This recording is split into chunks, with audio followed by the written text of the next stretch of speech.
The Bible. Is it hard to understand? When it comes to reading the Bible, the first thing that comes to mind is the fact that this is the Word of God.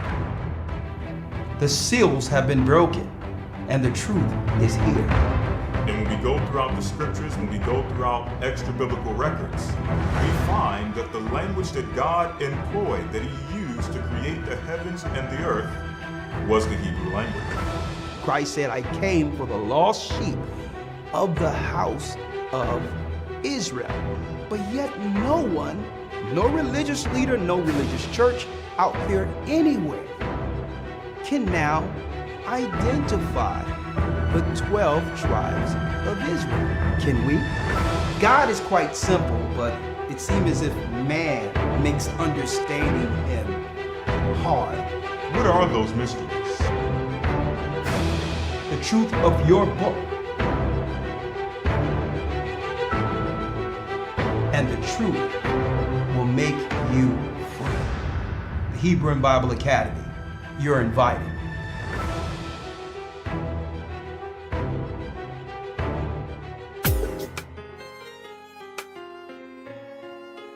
Shalom, shalom. Come on in, brothers and sisters. Come on in. Come on. Blessings. The East is where we're from. Okay. The 12 tribes of Israel. Come on in. I see the family in the house. Come on in. In 721 BC, the Assyrian king, he took us down, we fell. With the great escape, we went through the Euphrates. The Lord held the water still. To a land where no mankind dwelt, we went.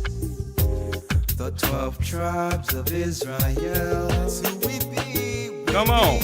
Manasseh, the Cubans, Ephraim from Puerto Rico, and Valley from the Isles of Hawaii. The Lord is calling back Israel. From Panama. Come on in. North American Indians, Simeon, the Dominicans, our highest gathering Israel. That's right, brothers and sisters. The Most High's gather in Israel. I'm Elder Ricard along with Elder Lawyer here tonight for our weekly podcast or broadcast, whichever one you want to call it, with our weekly broadcast for the masses. First and foremost, all praises be to the Most High, Ahaya.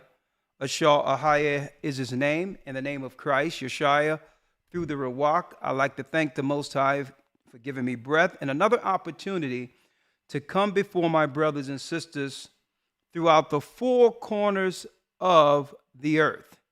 Before they begin to shut everything down, okay, I want to talk about that. All right.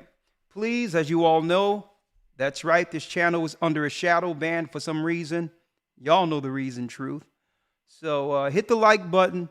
That'll drive the algorithm towards brothers and sisters who don't know we're actually broadcasting. And after the broadcast, check to make sure YouTube didn't unsubscribe you from the channel. So make sure you check after this to see if you've been unsubscribed without your knowledge. And if so, subscribe back. Also, hit the notification bell and tell YouTube I would like to receive all notifications from this channel. All right? So let's go in. But before I go in, we just went into a lesson not too long ago this past Sunday. A very in-depth lesson. Let me bring Elder Lawyer in real quick. Elder Lawyer, how are you? Shalom, sir. Shalom, shalom. I'm doing well. How about yourself? I'm blessed by the best. Oh, okay, and his name is Ahaya. Yes, last week's lesson. Let's talk about it. Sunday. What was last week's lesson, and what will we be talking about this coming Sunday, Lawyer? Last Sunday. So last Sunday we went into a lesson dealing with the split between Israel and Judah. This time we went a little bit more in depth when it came to the kings that fall in between David, leading all the way up to the last king of Israel, which was Zedekiah. And then we did the history all the way up through the Maccabees, all the way up to the last king, our final king, which is the true King of Kings, Lord of Lords, Christ. So that was a very interesting take we had this past Sunday. This coming Sunday, we're going to be dealing with finding the Ark of the Covenant. And we're going to be dealing with, I'm sorry, go ahead. No, go ahead. I'm listening. Yeah, so in that lesson, what we want to try to do is make sure that we not only deal with the wanderings in the wilderness, but also bring forth some archaeology and some history pertaining to those travels and those wanderings that our forefathers had within the wilderness as they're documented in the Bible. Okay, thank you for that. And yes, if you would like to become a part of this Hebrew and Bible Academy, please go to historytimes.org, okay? That's right, historytimes.org. Also, after we dived into that, I'm going to tell you, the news was absolutely outstanding. We went into some of the laws within the Constitution that's actually the laws of God, actually. There's some of the laws in the Constitution that was set up by God, believe it or not, to protect us. Not saying that the men who constructed, all right, the Constitution were all men of God. What we're saying is a lot of those laws within the Constitution came from biblical principles. And we discussed that. The reason why, lawyer, I like how we broke this down in particular when it comes to the kings of Israel, right? Because many from the conscious community, the so-called pro-black community, which is totally garbage. There's nothing pro-black about these people, all right? When you look at it, it's just a grift, a hustle. But all in all,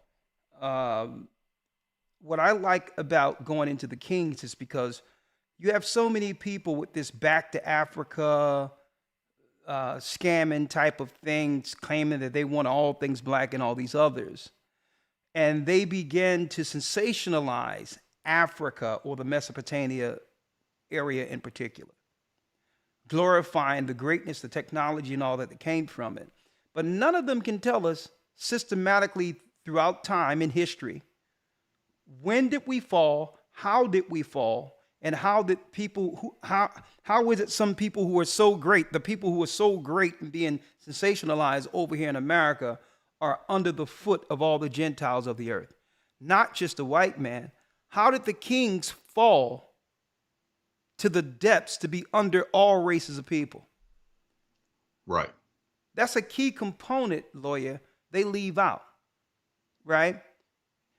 It's more so stroking the ego of people, telling people that we were once great and all that, but not telling us how can we acquire that greatness again. And I love that lesson Sunday because what we did, we showed Israel in our glory. We showed Israel as kings, right? King David, before that Saul. But we also recognized something that was in our people's nature. That was recognized. That we always chose to do what? Chose to turn our back on our God to be like other people. Right? To be like the other nations. Envying how the Gentiles' governments operated and were constructed.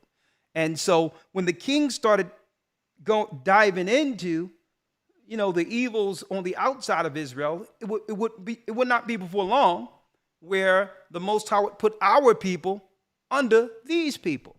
And that's a component that the conscious community leaves out altogether. And the reason why they leave it out, I believe, is because they don't want to admit the truth concerning that Bible. If they go into the history of the Bible and realize that we were the people who fell due to the curses, now it brings a level of accountability, right? We had a constitution, we had a construct, a way of life, and we were on one code, one with another and with our God. And because we left off from that, that's right, the Most High's promises, his curses were that, okay, your blessings will be turned into a curse, okay? So I'll bless you, but you must stay on code. And I believe that last week's lesson covered that. And it also covered the value of what? Our true king, Christ. Right. Exactly, our true king. How that bloodline still runs through our veins today. And it's the blood of Christ, not just the spiritual blood, but the physical blood through the tribe of Judah. And once we get back on code with our king, eventually he'll establish his kingdom on earth with us in position. All right. So that was a great lesson. I'm glad we went into that, delved into that. And also the charts and all that with the academy this quarter has been off the charts, literally. No pun intended. They've really been very, very, very well put together as far as research goes. And Elder Lawyer, I'd like to thank you for the research you've done with it. And hey, let's get this thing going, right? Yes, sir. All right. Let's do it. So we're going into finding the Ark of the Covenant. I'm going to also touch on the gates between this realm and our realm, Earth, and the invisible realm, the gates or the portals. I'm going to talk about that. But more so, I'm going to focus on in this academy this coming Sunday. That's right. Finding the Ark of the Covenant, the greatest weapon known to man. Okay. The cleanest weapon known to man was once in the possession of our forefathers. And the Most High hid this. He had one of the prophets hide this particular artifact. You have Raiders of the Lost Ark, Harrison Ford, and all these others. They just came out with a new Raiders of the Lost Ark, or whatever the case is. And guess what? It was promised that we as a people will get our Ark of the Covenant back. There's a lot of lies out there. They claim that it was carried into Ethiopia. Straight lie. Okay, from the pits of hell. Okay. It was never carried into Ethiopia. We're going to go into the legends, who made it up, all that, the Jesuits' lies who were behind that particular so-called story. None of that never happened. Okay. So we're going to go into that also. Finding the Ark of the Covenant and what happens when we get the Ark of the Covenant back. That and more this coming Sunday. The next Sunday after that, subsequent to that, we'll be dealing with the roundtable discussion, Lawyer. So I'm going to see if we can get some single brothers and sisters they can come over from Jersey, and few in our congregation in Philadelphia. And we're going to sit down with about 10, 15 people, roundtable discussion, the divide between man and woman. How can we get on one accord? Let's talk. And we're going to have a lot of discussion on that the following week, okay? All right. So if you're interested, go to historytimes.org. Elder Lawyer, let's jump in. Let's jump in. Our discussion today, Elder Lawyer, is what? The purge before the mark. The purge before the mark. I don't know how long we've been talking about, in particular, the mark of the beast. Okay. From the beginning of this ministry, it started with us on the corner, had signs out there saying what? That's right, path to the mark. Everything else is just what? A smokescreen. We have to examine what they're putting in place, these evildoers, these Satanists behind closed doors, to progress the world into a one world mark system where what? People are a part of the products. All right. No longer will man walk amongst this earth without being marked or tracked like any other product owned by the devil on this earth. Now, so since we've been charting this from the beginning of our ministry through the Spirit of the Most High, I thought that we would keep an update concerning where we are.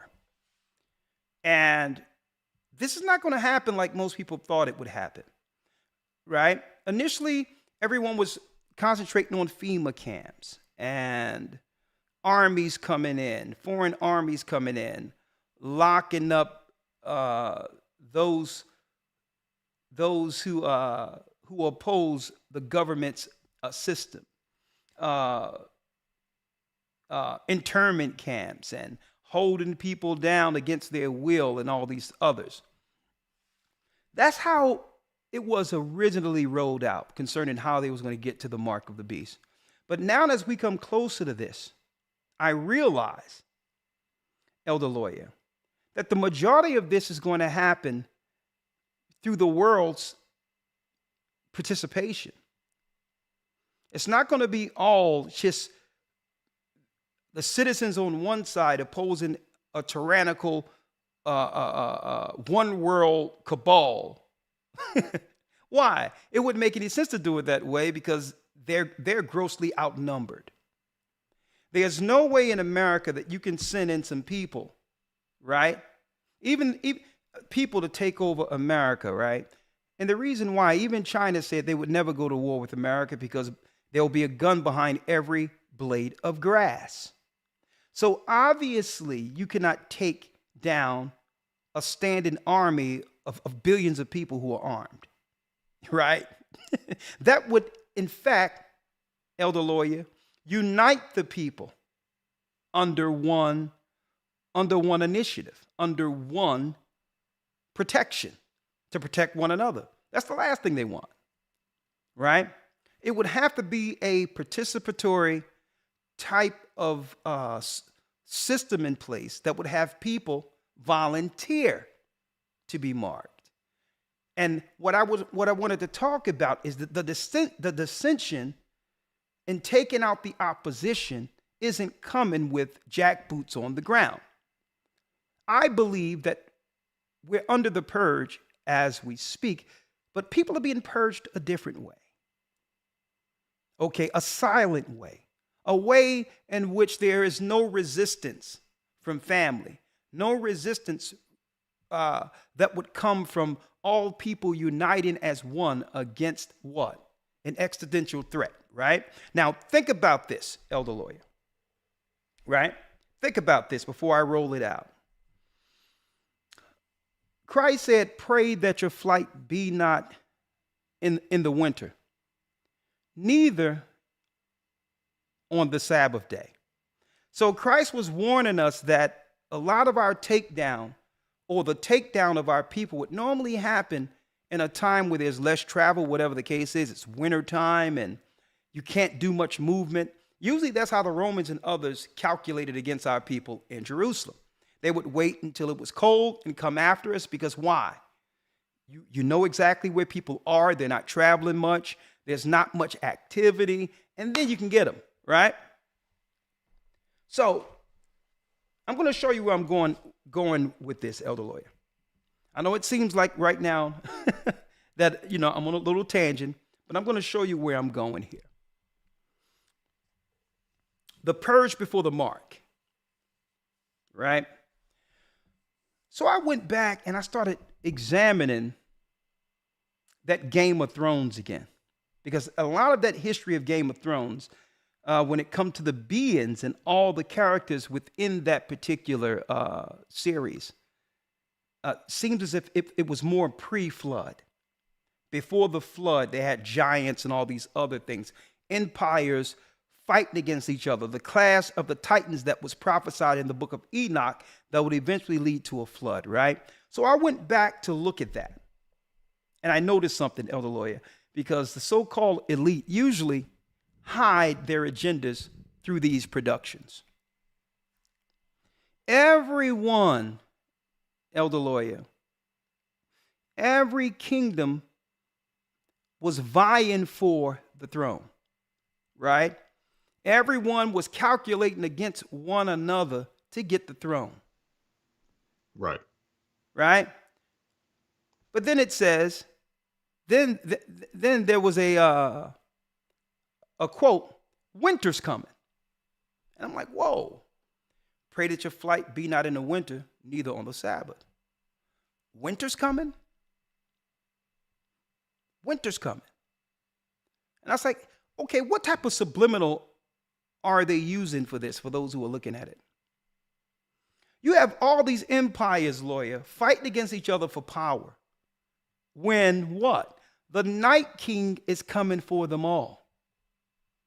All these strategic moves to take out one house to plant your flag, and all of this other, all of this time could have been all of those kingdoms coming together and saying, you know what? It doesn't matter who's in position if the Night King at winter take us all. Why can't we all come together in preparation for winter, for what's coming? The dead is coming for us. Why are we calculating and fighting against one another? And I looked at it. I had to examine that. The psychology, how they'll tell everyone out there through their productions that all of these little menial battles people are having one against another really is of no consequence. Winter's coming. And what's coming is coming for us all. It's coming for us all. So they throw those things out there. You have all of these battles going on within the earth, which are just distractions, while we're being purged right up under our noses. And let me start here. And of course, our prayers go out to Bronny James, who just fell, I heard he's doing better now. Totally healthy. In the midst of a practice or what have you, fell out through cardiac arrest. And what I did, lawyer, I looked back. It took me about an hour and a half to put this together. I looked back from the time of the so-called shutdowns, when everyone had to stay in the house. And I said, well, okay, from the shutdowns to the rollout, what has changed in society from that point up until now? Right? Right. So I went through it.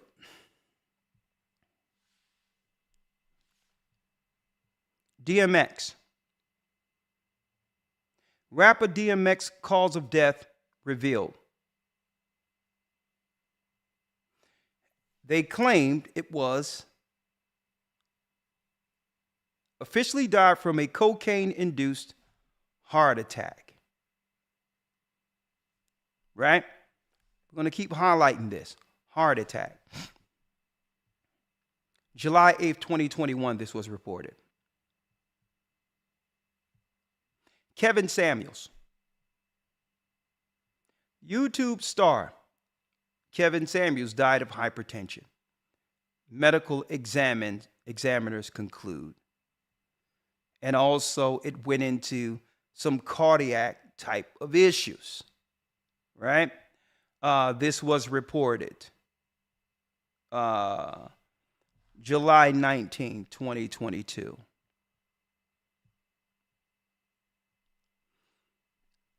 Overseas, Arnel Spell, 25-year-old Belgian soccer player, dies after saving penalty. This is a disaster.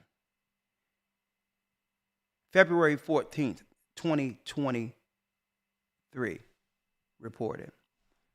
Young men in the prime of their lives just falling out for no apparent reason.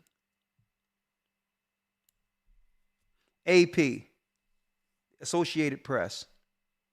We all seen this or heard this at the time during football season. What happened to Damar Hamlin? Out of nowhere, ever since it seemed like something happened after the lockdown. People can suspect what it is. I'm just rolling out the news articles because why? There's a reason for this altogether. Not to say that women aren't suffering from whatever's going on, but I'm hearing more reports. Whatever's going on, it's affecting men also, more so when you weigh this as far as news is concerned. Now, there is a report that a woman who got the juice, this sister who was filming live on Instagram or one of those, went into the room and just fell out and she passed over, right?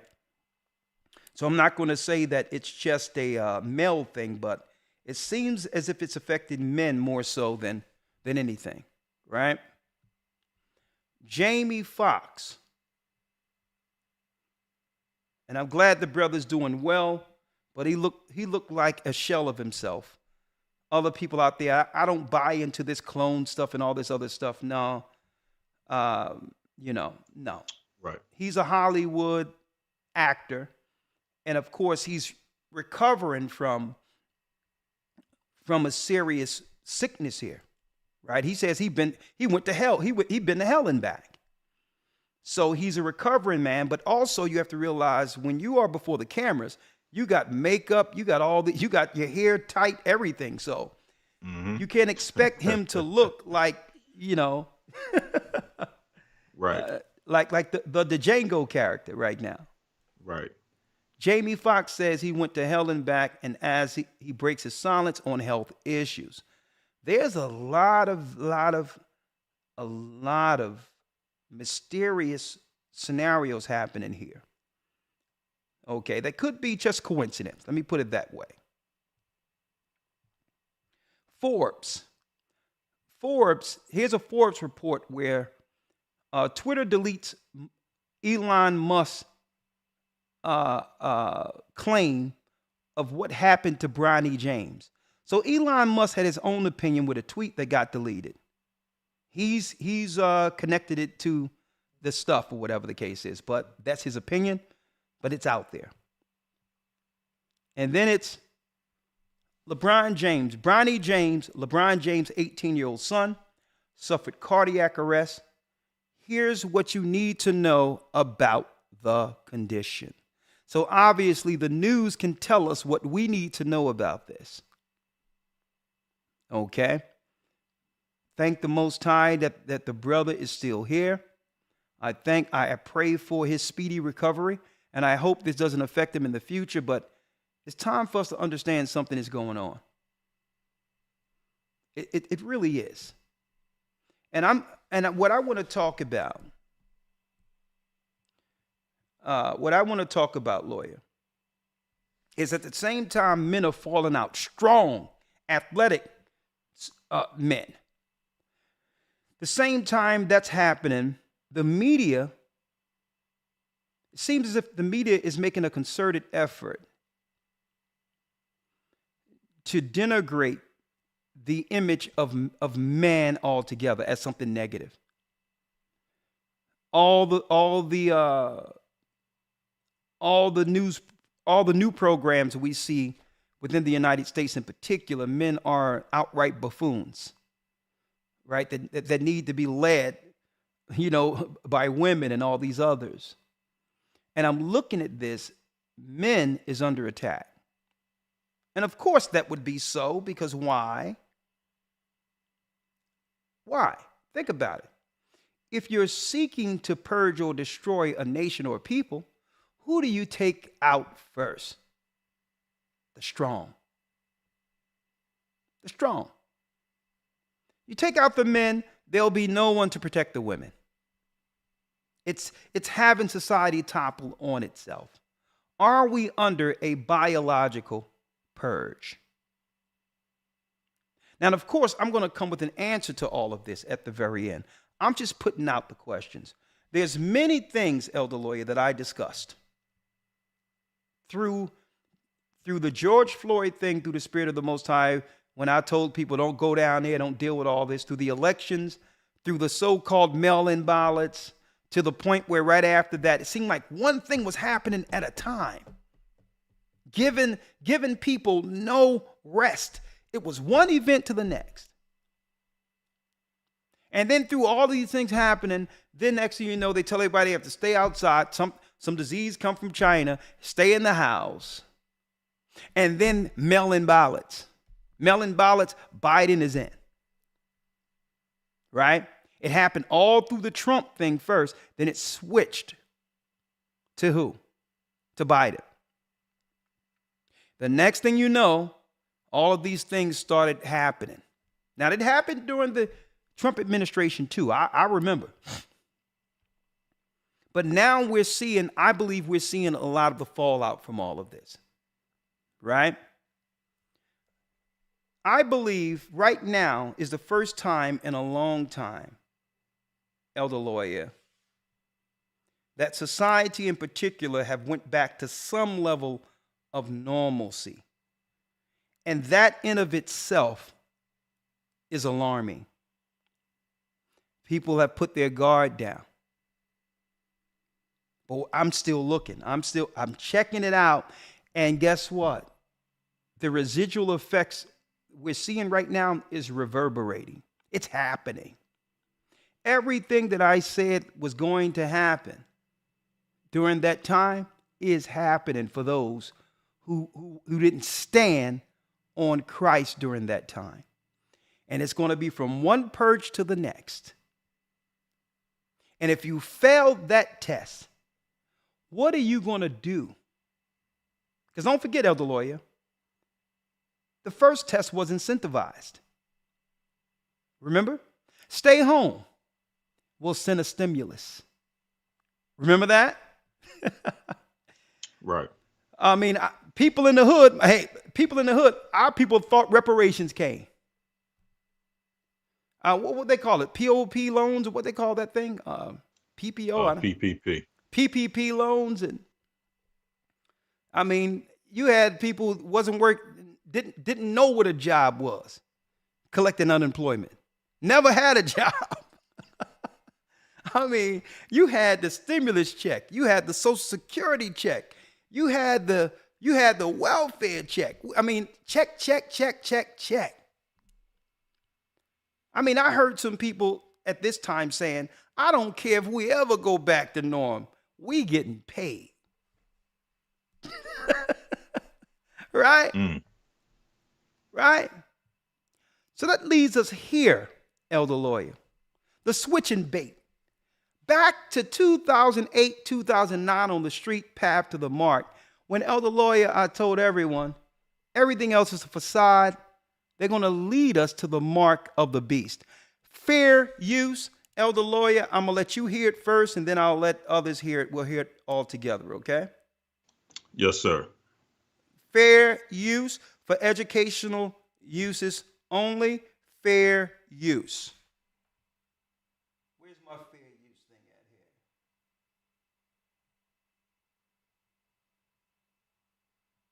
Hold on, I got it.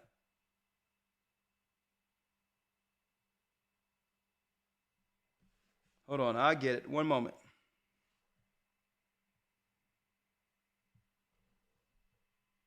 One second. I do it like this. Add fair use right there. Fair use. I'm gonna let you hear it first, Elder Lawyer.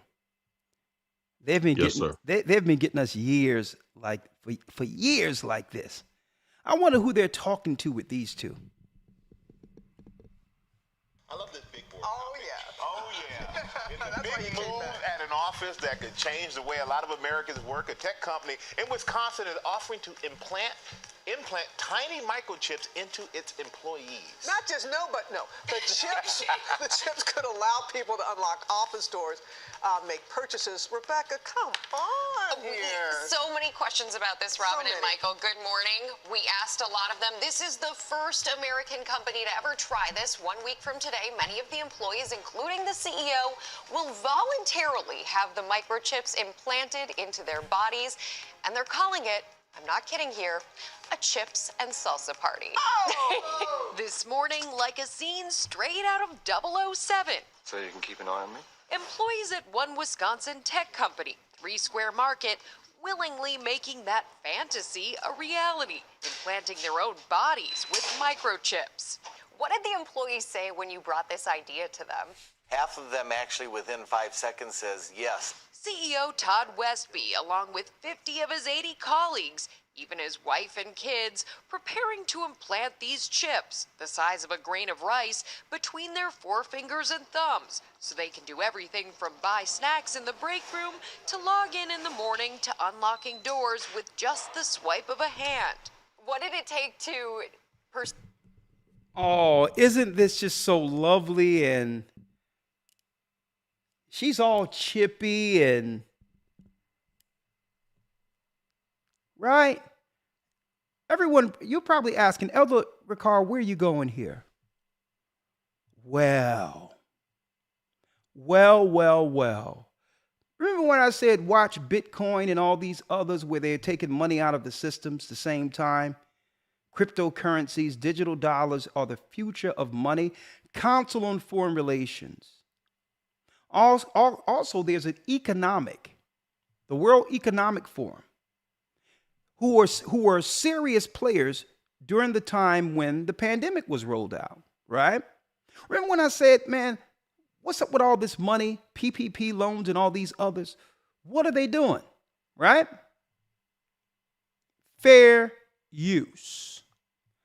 Fair use. Lawyer, check this out. The Bible. Not that, this. Fair use. It will give you universal basic income, basically. 2,000 euro. Here's a question. Would you let someone implant a microchip into your hand if you would receive $2,000 a month? A month in return for getting a chip put in your hand. You heard me right. We'll give you universal basic income, basically. 2,000 euros, $2,000 a month, if you allow us to put a microchip in your hand. That's exactly what's about to happen as part of the rollout of the central bank digital currencies. That's a carrot for them to rope you into this mess. We'll get to that part of the story in a minute, the chip implantation process. Not the corn chip, as Dan said in our chat, but a actual metallic tracking chip. But a new report just published this week by the Bank for International Settlements explains how our new digital money system is about to work. We've been warning you that this was coming for a long time on this show. Also, we weren't the only ones predicting this. It was predicted in a little book, you might have heard of it, called The Bible, The Mark of the Beast. For one thing, this is how this new system would operate. According to them, the Bank for International Settlements, the new reserve currency, forget the dollar as you know it, basically. This will be the new reserve currency, which is how they want to label it and how they are labeling it. This would be used to settle all transactions. As everyone moves away from the US dollar right now, this seems like perfect timing to be moving to this new system. So are they purposefully torpedoing the US dollar in preparation for a global new reserve currency? One might wonder, right? We don't believe in conspiracy theories around here, but you have to wonder. It could include the confiscation of all property, physical property. By assigning it, every item would receive a real world. Every real world item would receive its own unique digital token. So, what do you guys think about this? Right, this idea that they could. I'm not saying they're going to, but your car, your house, all of these sort of physical items that need a token process, you have to get them digitally tokenized in order for you to claim ownership of these items. Elder Lawyer, you heard that? Yes, sir. Loud and clear, was it not? Yes, it was. Okay, let's talk about it. And let's be real. If we had to put a percentage, because I got some paperwork, I got some stuff I wanted to show during the news program, during the news this coming Sunday, but I couldn't hold it back. I have to, some of the things I want to talk about is the fact that this socialist program that's rolled out, that they use as a beta test initially in our communities, which was welfare, and then Section 8. Not that our people don't need these programs, right? But it comes with a cost. They was rolling out a social, I would say, beta test for the New World Order that eventually they would bring the whole world under. Think about this. Welfare, WIC, Section 8, right? All of these other what they call privileges or programs. And then at the same time, Elder Lawyer, our people, rightfully so in America, foundational black Americans are those who came off the slave ships, who built the country, asking for reparations. All together, a need for finances. And then they come with a guaranteed $2,000 every month. It doesn't matter. It doesn't matter your persuasion. Don't matter if you're rich or poor. Guaranteed housing and $2,000 for the rest of your life.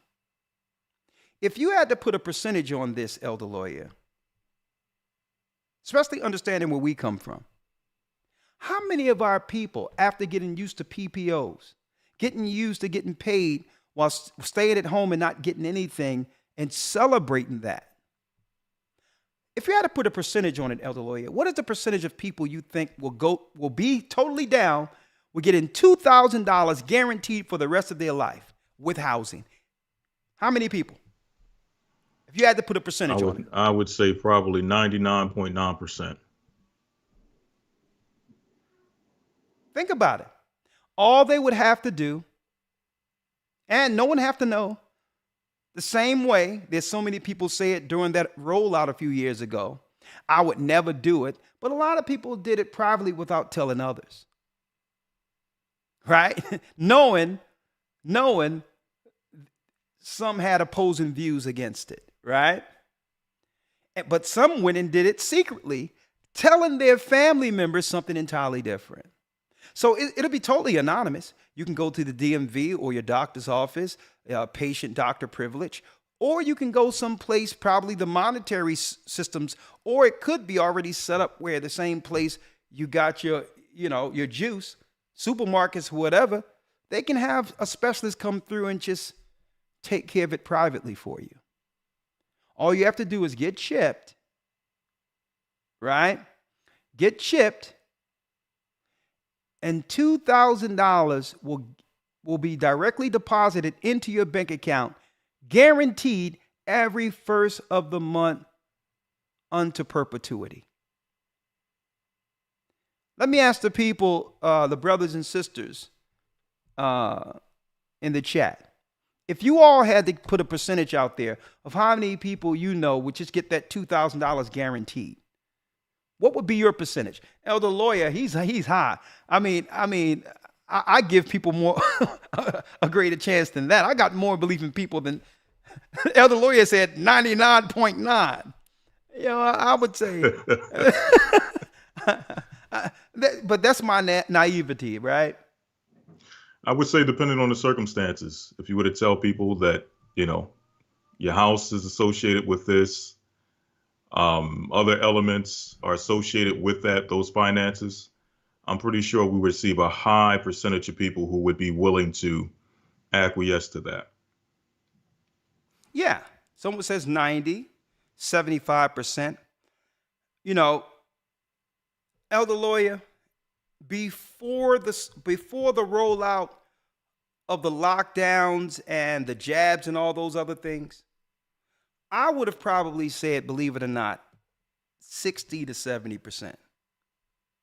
But after I seen how the people close to me reacted to what they rolled out, I have to be with you, Elder Lawyer. I have to be with you. No one could have told me that some of my close family members would have listened to the television. I'm sitting there giving my family members daily insight of what's going on and what to do. And everyone looking at me saying, hey, man, you know me, man. We can't trust these people. When did we ever begin to trust them? Da da da da da da da da. Right? Then I come to turn around.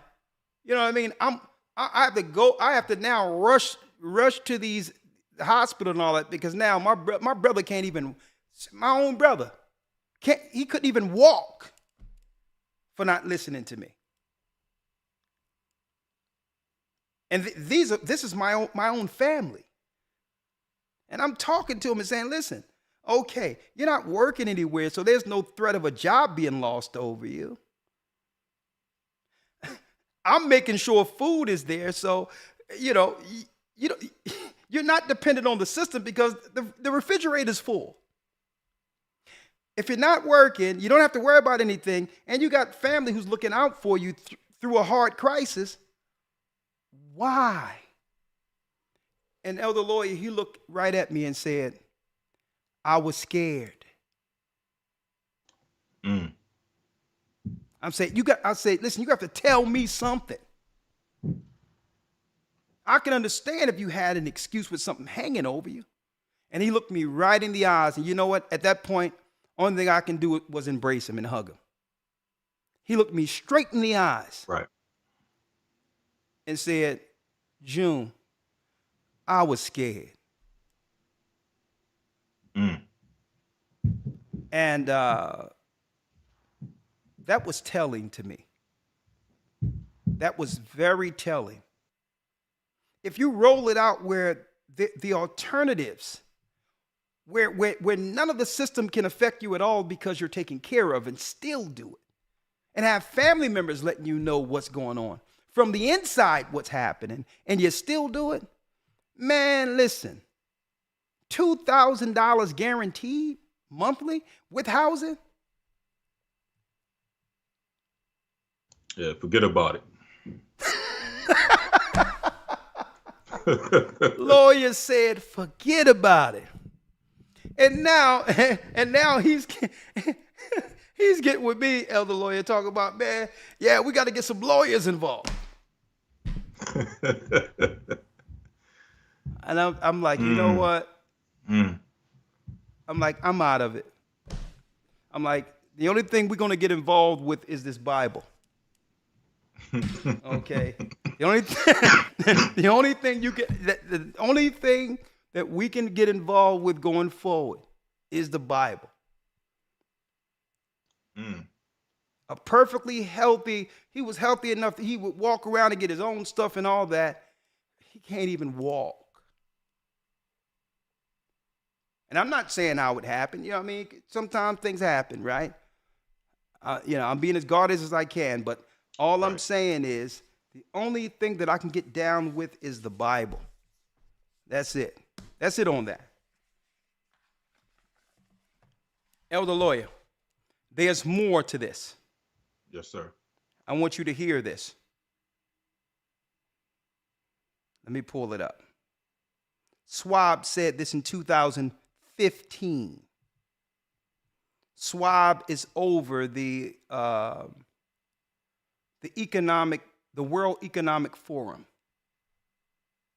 I believe he was introduced more so in the Western world on our side. He became more recognizable during the pandemic and all that. You would see him on different talk shows or whatever the case might be, right? Let me go here real quick. Let me see. That's about 12, 13 minutes. Let's get it. That's 13 minutes in. All right, let's get it real quick. Let's see.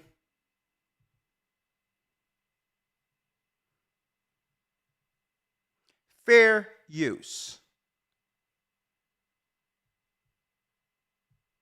In 2016, listen. Aujourd'hui, au bout de ça, Hold on.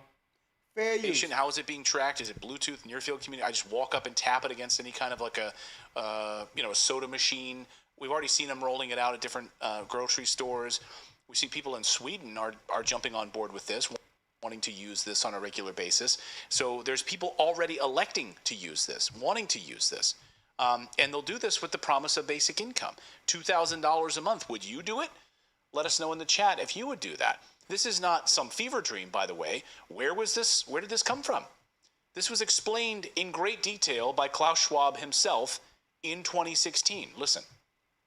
In 2016, Klaus Schwab, fair use. Enfin, peut-être il y a une communication directe entre notre cerveau et le monde. Okay, I'm going to have to show it here. Fair use. Fair use. S'imaginer qu'on les implante dans. He says, then we can imagine.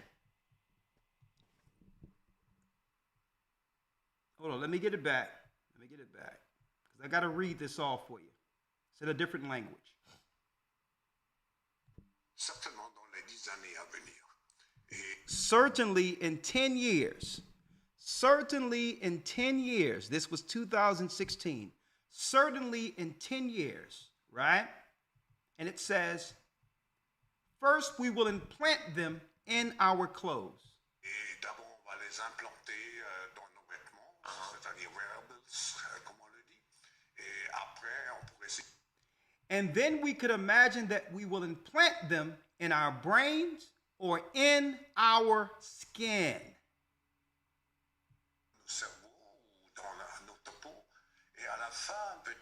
Hold up, I need y'all to see this. Let me put it up so y'all can see it. And I'm going to tell you, brothers and sisters, this is surreal. After teaching this on the street before there was any internet, we were talking about this, folks. Before YouTube.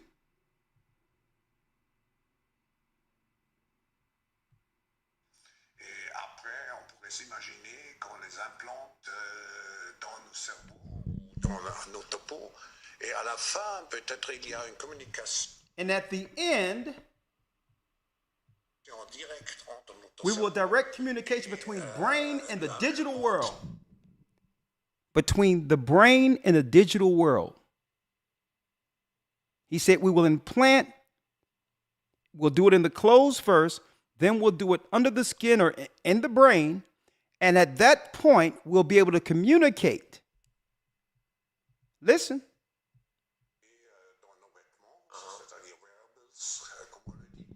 Et après, on pourrait s'imaginer qu'on les implante dans nos cerveaux ou dans notre peau.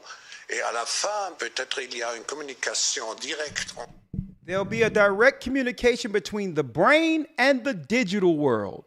You are now linked to the alleged beast. Folks, lawyer. That was 2016. Mm. That was 2016. That interview was done overseas. I don't believe that was ever played once in the United States. The same Klaus who had a serious voice during the whole lockdown and all these others during the same time, the World Economic Forum. But in 2016, he said in 10 years, the communication will be in the skin or in the head to communicate directly with the digital world. And that was 2016. So we're looking at what? That's right. 2025, 2026. I told everyone, look at 2025 seriously. Seriously. And for all you who don't believe in the Bible, you so-called Hotep hustlers, explain it. Explain the digital system that God, Christ in particular, that Christ gave John on the Isle of Patmos in the book of Revelation. And because these people don't want to believe, it goes back there again. They'll try to claim it was some written code through conspiracy, through some Marcion brothers for the elite to have a blueprint that they would follow. Right? To deal with some predestined agenda hidden in the Bible to give the Bible a negative connotation. Well, what they can't say is, you can say what they're planning, but how can anything predict how the population would react. Okay? The Bible encompasses it all. That the degradation, the immorality of the world would lead to them becoming subservient slaves unto the Satanists, unto the evildoers who control the world. So you can't claim, well, this was the plan they wrote, because guess what?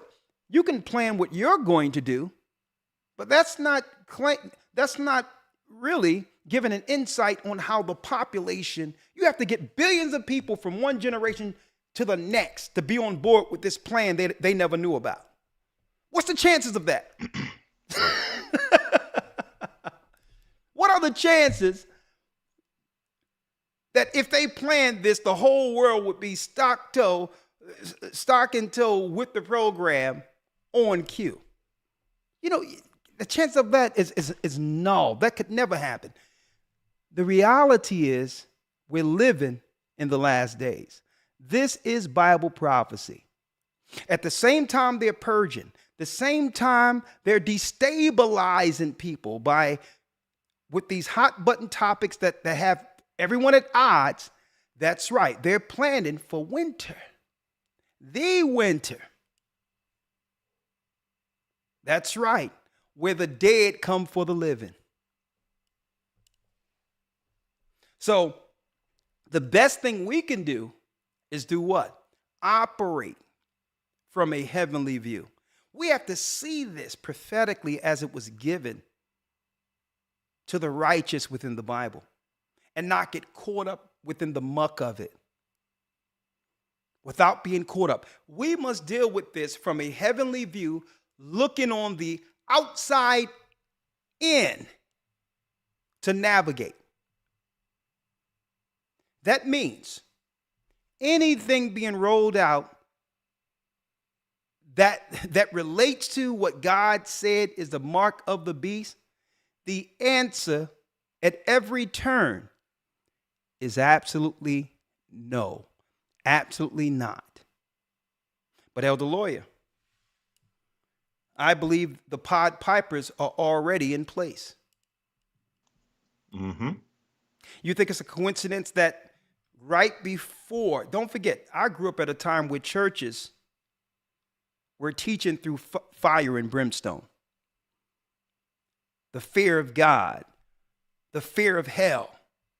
And it's no coincidence that they switched and did a 180 from there into what? Prosperity.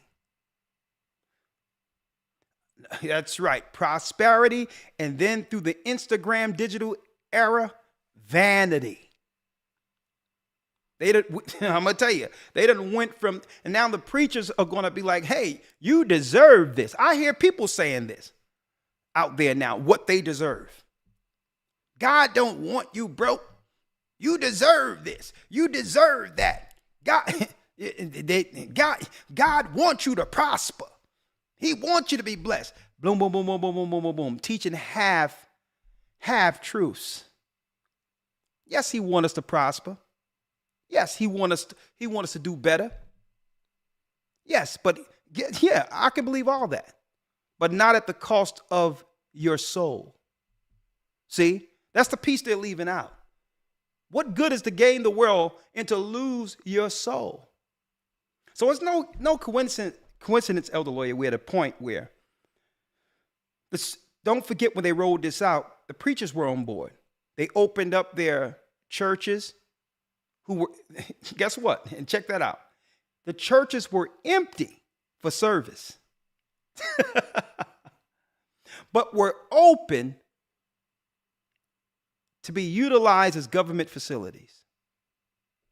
You're talking about replacing God altogether.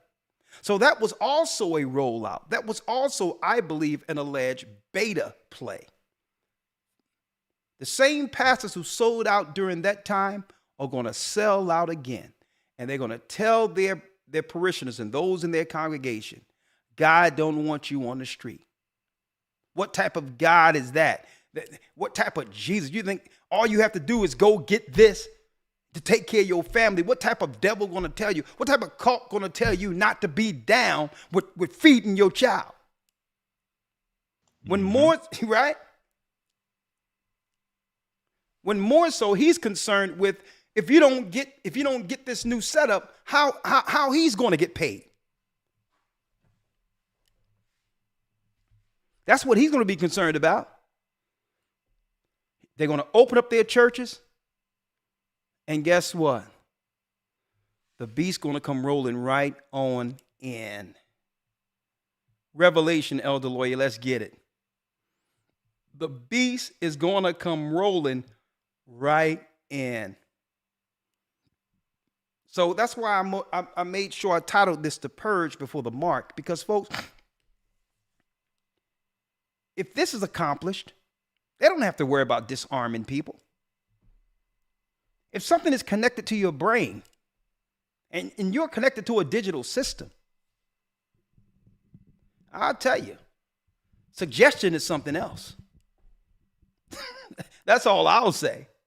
Suggestion is something else. They don't have to disarm you. They're connected to you. And now with all of the drugs and others with side effects like suicidal thoughts and all these others, who knows what happened to you? Who would be able to say? It'll just be some sudden, mysterious, unexplained sicknesses, allegedly, or deaths that, similar to what we're seeing now. So everyone is looking at this disarmament thing. No, this military is happening on an entirely different level. The power of suggestion is something else. I don't want nothing outside of, I don't want anything attached to my brain, taking over the consciousness of citizens throughout the earth. And folks, this is going to be one-stop shopping.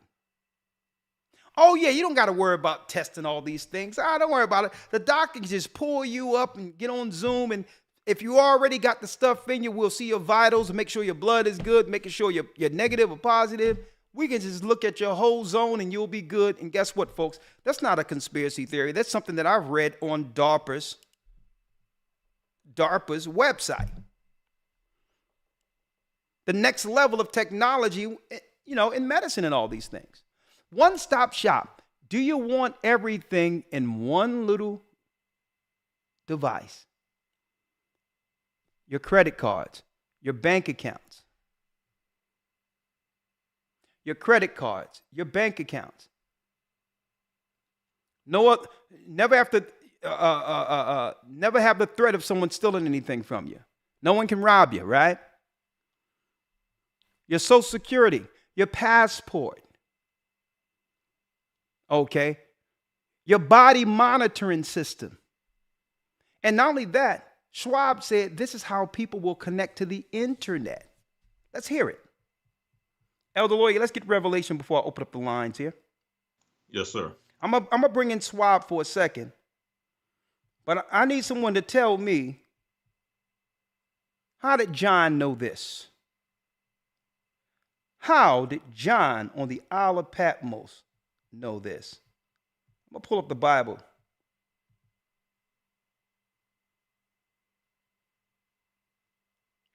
And it tells us in Esdras. See, it tells us in Esdras also that they shall put you out of your houses, then it shall be known who are my elect. Everyone can claim they're down with God when there's nothing to lose. I'm going to tell you, I thank the Most High that years ago, I walked away without a care in the world.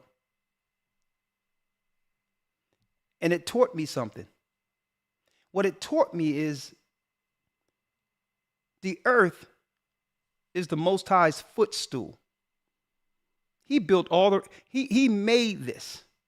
This is the place our God rests his feet. Okay. And what I learned is, in this house, he provide for his. It doesn't matter locale. It taught me a certain level of faith that I didn't know existed. I thought being tied to the system and all these others, I thought that that's how people were supposed to live, and I didn't realize that the earth became our own ball and chain. It wasn't until I walked away to teach the gospel that I realized, folks, that being enslaved under a system is a mentality.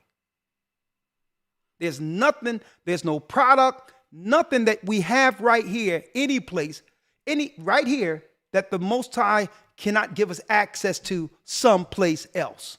And it broke me free. It broke me free.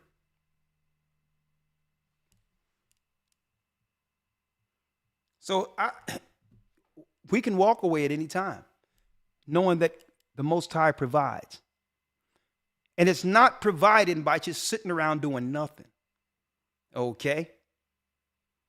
That's right. If a man don't work, he don't eat. So I'm not saying that the Most High is divvying out stimulus checks. What I'm saying is, if you're willing to work in the spirit of the Most High, he'll provide any place on this earth. But how much faith do people have today? We're about to find out. We are about to find out. Let's go there, Elder Lawyer. Let me get the Bible. Yes, sir. All right, 1 second.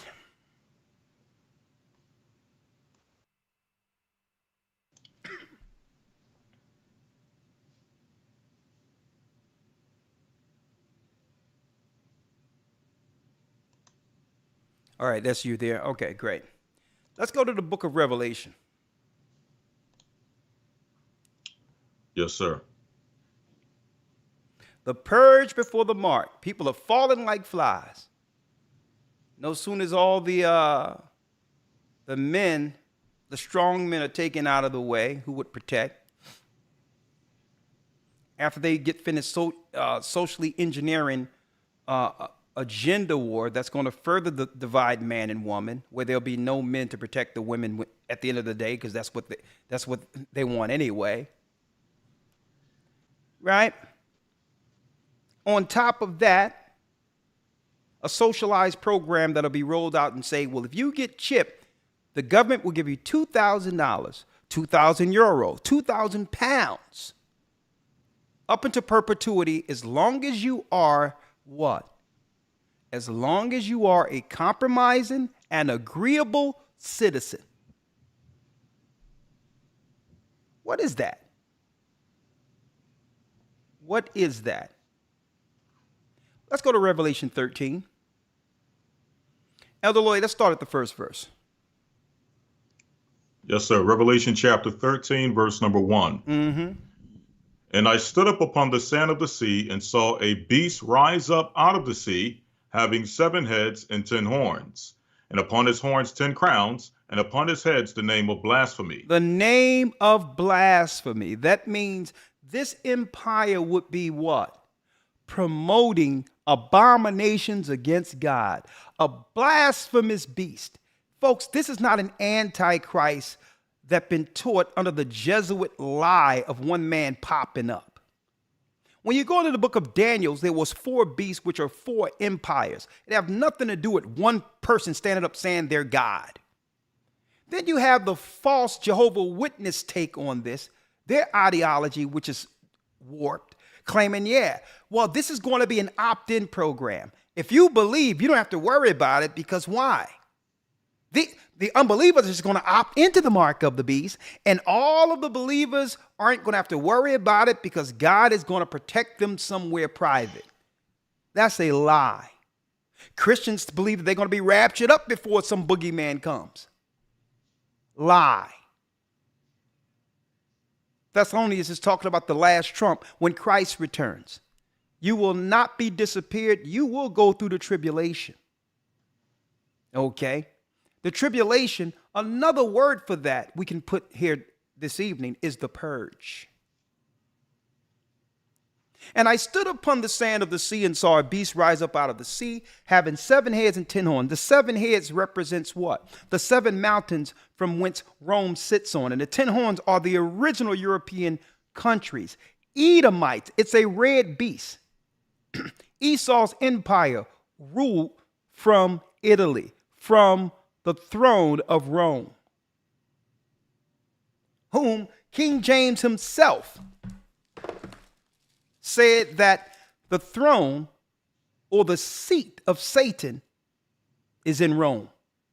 This black man named King James said it himself. Oh, yeah, hold on. I think I'm making it up. 1 second here. Let me see if I have this here. One moment.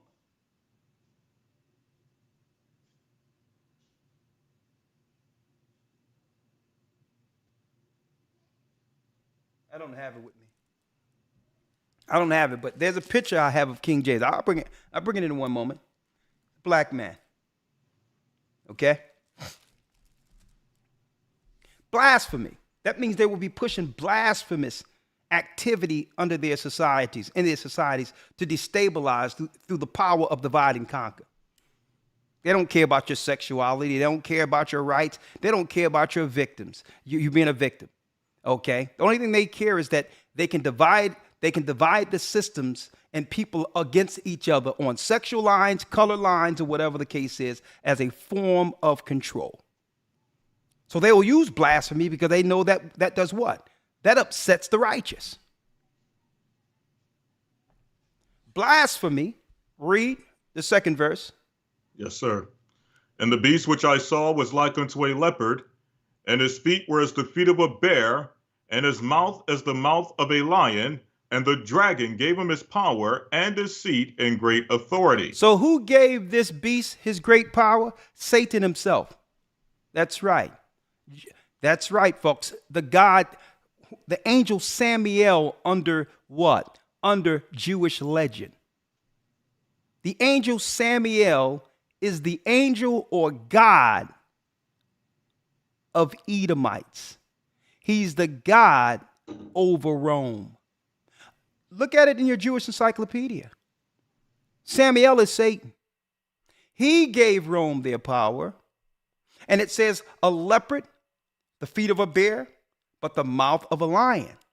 Well, when you look at the book of Daniel, these are empires. He would have what? The ingenuity and mindset to take down like Alexander the Greek, who split his empire amongst 4 of his generals. That's the leopard. He would have the military aptitude of who? The bear, the Persian Medo Empire, who were fierce warriors, modern day Iran, right? And he would also have the mouth of a lion. Lion represents what? The lion body with the head of Nebuchadnezzar, the religion of Babylon.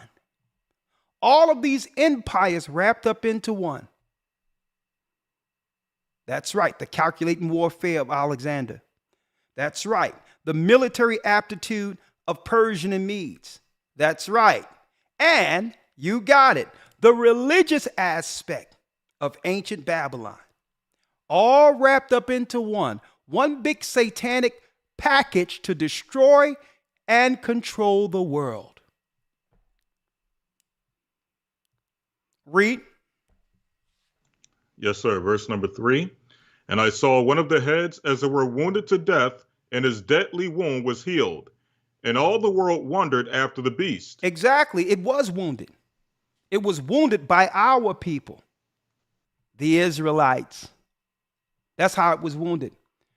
Pescennius Niger, Septimius Severus, and Pescennius Niger, 2 great Roman generals. That's right, led a revolt against the Roman Empire, and the empire broke. It was wounded, not destroyed. Out of that came black nobility. That's right.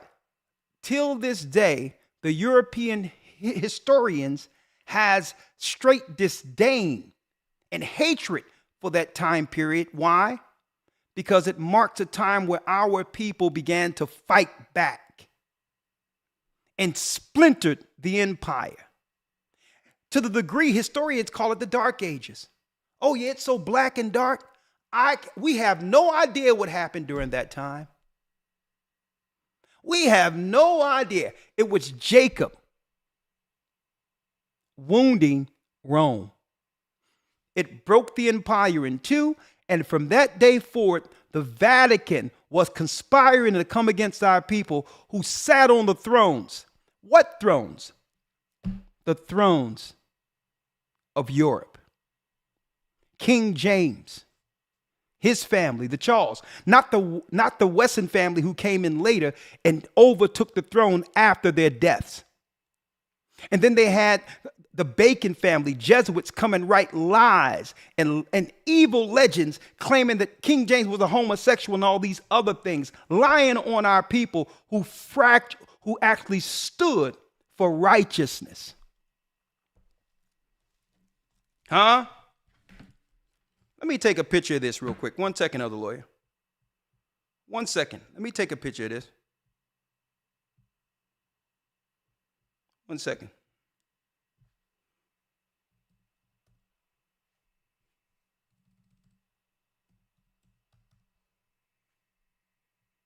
A matter of fact, I think I have it here. 1 second, lawyer.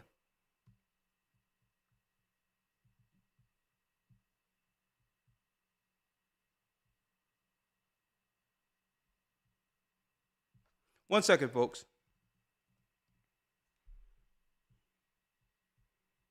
Yeah, here it is right here.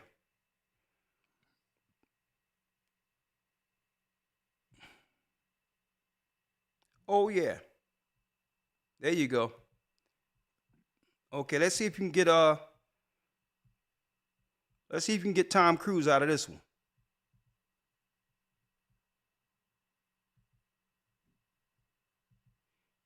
King James 6 and first, and the reunion of Christendom. I'm just going to let that marinate up there in front of y'all real quick. Just historical marination for you. I'm going to just let that just look at you for a second. Okay. Huh? There it is. Historical marination. What'd that say? King James VI and the First, the reunion of Christendom. Cambridge Studies in Early Modern British History. Yeah.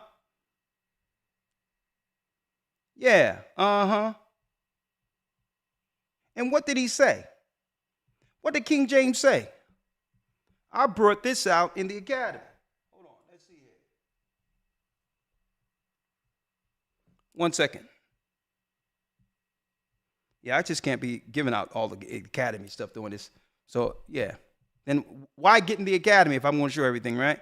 But anyway, I can show you this. I can show you this.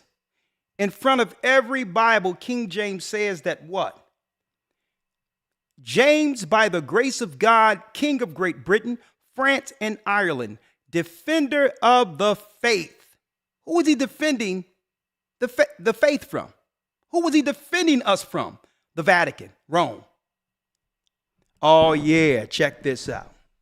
Great and manifold were the blessings, and most dread sovereign, which Almighty God, the Father of all mercies, bestowed upon us, the people of England. That's right, folks. We ruled England. When first he sent your majesty royal person to rule and reign over us, for whereas it was expectation of many who wish not well unto Zion. Look at this, folks. Who wish not well unto Zion. Unto Zion. So King James was seeking to defend us from the Roman Empire. He was standing for Zion. Folks, how many of you knew that that's on the first page of your King James Version Bible? Why he authorized its translation. He was trying to defend the true doctrine against the satanic Roman Empire.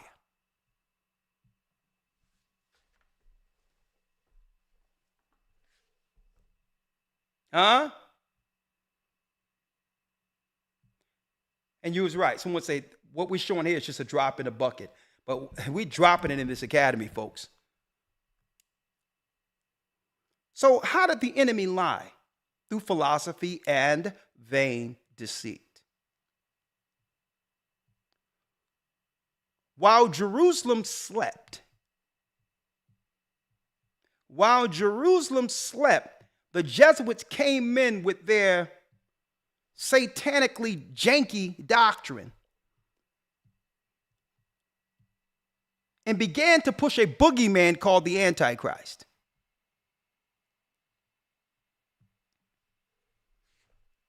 They began to push some one man popping up as if they're not working in league with the Gentiles, Psalms 83, against us, and are conspiring to bring in a new world order and help Esau get rid of his little brother Jacob. Huh? Oh, you thought we weren't? You know what? They don't care if we know already. They knew we was going to find out. They just needed a system in place that by the time our people would find out, we would be so destitute. We would be too destitute to do anything about it. They knew we would find out, but they would just destroy us to the degree where it doesn't matter anyway. Right? But we win. Let me put that. In these prophecies, Jacob wins. And we win if we endure, have faith, and stand on our God. Fourth verse, Elder Lawyer. And they worship. Yes, sir. It says here, and they worshiped the dragon which gave power unto the beast, and they worshiped the beast, saying, who is like unto the beast? Who is able to make war with him? Who's able to make war with our empire? Who can set up a system such as ours to control through warfare, through psychological warfare, where, guess what? We can have people destroy themselves without shooting one gun. As long as we can convince them, that what they're doing is the right thing. Who can make war with the Wizard of Oz? Huh? 5. Yes, sir. And there was given unto him a mouth speaking great things and blasphemies, and the power was given unto him to continue 40 months. That 40 months break down from the time of Christ's birth unto the consummation. 1,750 cycles, 50 years according to the Bible, not according to our time, because they would make us believe that we're past 2023, which is utterly ridiculous. So once Christ was crucified, Satan, what? He would have power to bring forth his whole agenda on the earth until our God takes him out of the way. It's a time span that would lead to the consummation. And the Most High gave him that time. He said, go ahead, Satan. Take those who belong to you. You have full autonomy. You can take all that will yield to your blasphemy and would fall and going to join your army. But you cannot touch mine elect. Take them. Go for it. Do whatever you want. So they started pushing blasphemy, evil. To do what? To destabilize the earth. That's why they're pushing all this stuff. Trans this and that. It's not that they really care about these people. It's about destabilizing people. Mm-hmm. That's all it's about. That's the beast. He pushed all this blasphemy knowing that what? It's going to leave a bad taste in those who believe in God's mouth. In hopes of a cataclysm amongst the citizens who would fight amongst each other, and through that fight become weak, too weak to fight what's coming, winter. 6th verse. Let's go. Yes, sir. And he opened his mouth in blasphemy against God, to blaspheme his name and his tabernacle and them that dwell in heaven. He started blaspheming God's name. Folks, even Satanists are coming out now saying, you know, we trick y'all with Yahweh, right? He's really paying our God. I told y'all a long time ago what it was. Not that I knew anything outside of what God told Moses. And the same people who didn't listen to Moses then, the law, is not going to hear God's name now. And then they begin to blaspheme his name, his tabernacle, Leonardo da Vinci, Michelangelo. They started making perverted pictures of the heavens, showing angels like naked babies, uncircumcised with wings. An Edomite looking like Zeus with no clothes on, with his finger coming down, touching the finger of Adam. I don't know what that is. Okay. Let me tell you, if the technology we have today was back then when they made the picture, that would be on OnlyFans. Okay. And he opened his mouth in blasphemy against God, to blaspheme his name and his tabernacle and them that dwell in heaven. Come on. And it was given unto him to make war with the saints and to overcome them. Stop right there. Stop right there. So now the Most High is letting you know the Romans' true agenda is to war against the saints. He ain't talking about Mother Teresa here. He's talking about the children of Israel. We are the saints. The saints of God. He's speaking of the children of Israel. The disciples were saints. The prophets were saints. Our people are the saints of God. And who warred against us? The Roman Empire. And after that, subsequent to that, celebrated our downfall. Celebrated right now on the side of a Colosseum in Rome. It's showing what? The Roman people coming into our temple after pillaging our temple after the destruction of Jerusalem in 70 AD. And that's when we ran into Africa, when they destroyed our people. We ran into Timbuktu and parts of Africa. And then the Arabs, Ishmael found us in Timbuktu and reported back to who? Rome, against us. The Arabs and Esau working in tandem like they always do against their little brother, Jacob. Come on. Yes, sir. Verse 7.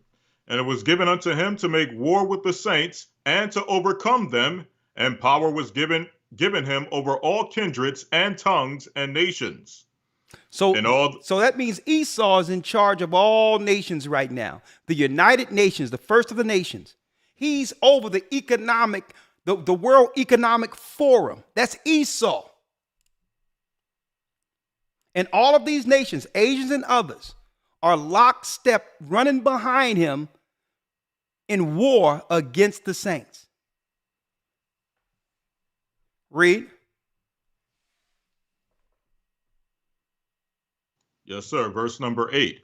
And all that dwell upon the earth shall worship him, whose names are not written in the book of life of the Lamb slain from the foundation of the world. And they know they aren't written because this speaking of in particular Amalek right here, where the Most High said, write this as a memorial, that Amalek will be what? That's right, utterly destroyed from off the face of the earth. They're not written in the book of life.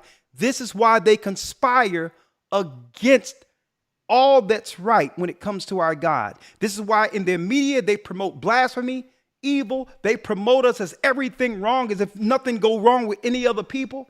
These are the people who have a religion which rejects Jesus Christ or Yeshua. Every religion that rejects Christ wholesale publicly is an anti-Christ religion. And that's who Christ right here in Revelation is pointing out. So if you want to know who your antichrist is, look who's running things. It's not one man. Let's go. Yes, sir. Verse number 9. If any man have an ear, let him hear. Clue. He that leadeth into captivity shall go into captivity. He that leadeth in the captivity. Who owned the slave ships? Who owned the bill of sales? Who owned the trade ports from one country to the next? See? Who owned these things? I'm going to let y'all go into it. But guess who made money off of this? Guess what? America was built off of slave labor. And Elder, I still believe after what they're planning with this money, this $2,000 per people and all those who receive this RFID chip allegedly, I wholeheartedly believe that they're going to try to tie this to reparations. They're going to say, here's your reparations. If you go get the microchip, I don't know, I'm just guessing right here. You go get the microchip, this can be your reparations. We not only will give you $2,000 a month, we're going to give you this X amount of money on top of it if you're willing to be marked. Read. He that leadeth into captivity shall go into captivity. Yes, sir. He that killeth with the sword must be killed with the sword. You reap what you sow. Read. Here's the patience and faith of the saints. Come on. And I beheld another beast coming up out of the earth, and he had 2 horns like a lamb, and he spake as a dragon. And he spake as a dragon. So a new empire was made out of the old empire, which became America. Okay, it's not speaking of one person. Read. This is why your presidents all kiss the ring of the Pope. If you want to believe history that there was some type of independence where America broke free from England, guess what? I live in Philadelphia. I can guess what? We can sell. I can do a personal sell. You can get the Schuylkill for a very low. Give me $3. You can have the Schuylkill River. If you believe there was ever any independence from England or from Europe, okay. The Schuylkill, they cleaning it up right now. $3, you can have it. That's how confident I am in my assessment that a lot of this history they gave us was bogus. To push some level of separatism or some type of patriotism outside of the country who created America. There have never been independence from Europe. There's places in America named strictly after England right now where they have a la carte in different parts of America they travel to and own. Another lie. They broke free from England. When? Read. He exercises all the power of the first beast. Read. Yes, sir. Before him, and causeth the earth and them that dwell therein to worship the first beast, whose deadly wound was healed. So everyone must pay homage back to the Roman Empire and the ideology that comes with her. An image. An image. Elder Lawyer, speaking of the image, I even have a video I'm going to show this Friday of how they was able to sell the American dream to us. It's called the New Negro Family. It was a PSA called the New Negro Family. Oh, these Negroes are not like the Negroes who we grew to know. They like houses and they have their children and their refrigerator. They sold this like a PSA to our people. It was a PSA public announcement on television doing what? Breaking the ice between the whites and the blacks who were coming in from the South. They had a PSA called the New Negro, an image of a new. Now, while we ran to the cities to live the life of Leave It to Beaver and them, right? We ran to the cities to live the city life. Esau did what? he did an end around and took all the land we fled from and industrialized it. It's because we wanted to become we wanted to have our image as the so-called white Northerns. It was a PSA called, they was publicizing this all in the South. Do you want to be like the new Negroes? No outhouses, okay? Y'all have outhouses. You know what we had? Land. We had land. We left the land to go to the cities, and Esau did an end around and took all of that land that's worth millions now. And how did they lure us out? That's right, folks. With a marketing ploy called the New Negro. Wait till y'all see this Friday. I'm going to bust this out on Patreon. Had us running to the city, the bright lights, leaving it all, taxes accumulating and all that. I don't need, man, it's fun over here. And Esau said, you stay right there, okay? Did an end around and took all the property that was given to our people after slavery.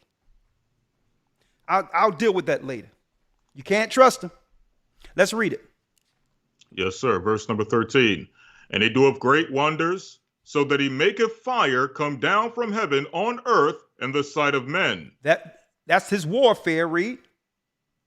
And deceiveth them that dwell on the earth by means of those miracles, which he had power to do in the sight of the beast, saying to them that dwell on the earth, that they should make an image to the beast, which had the wound by a sword and did live.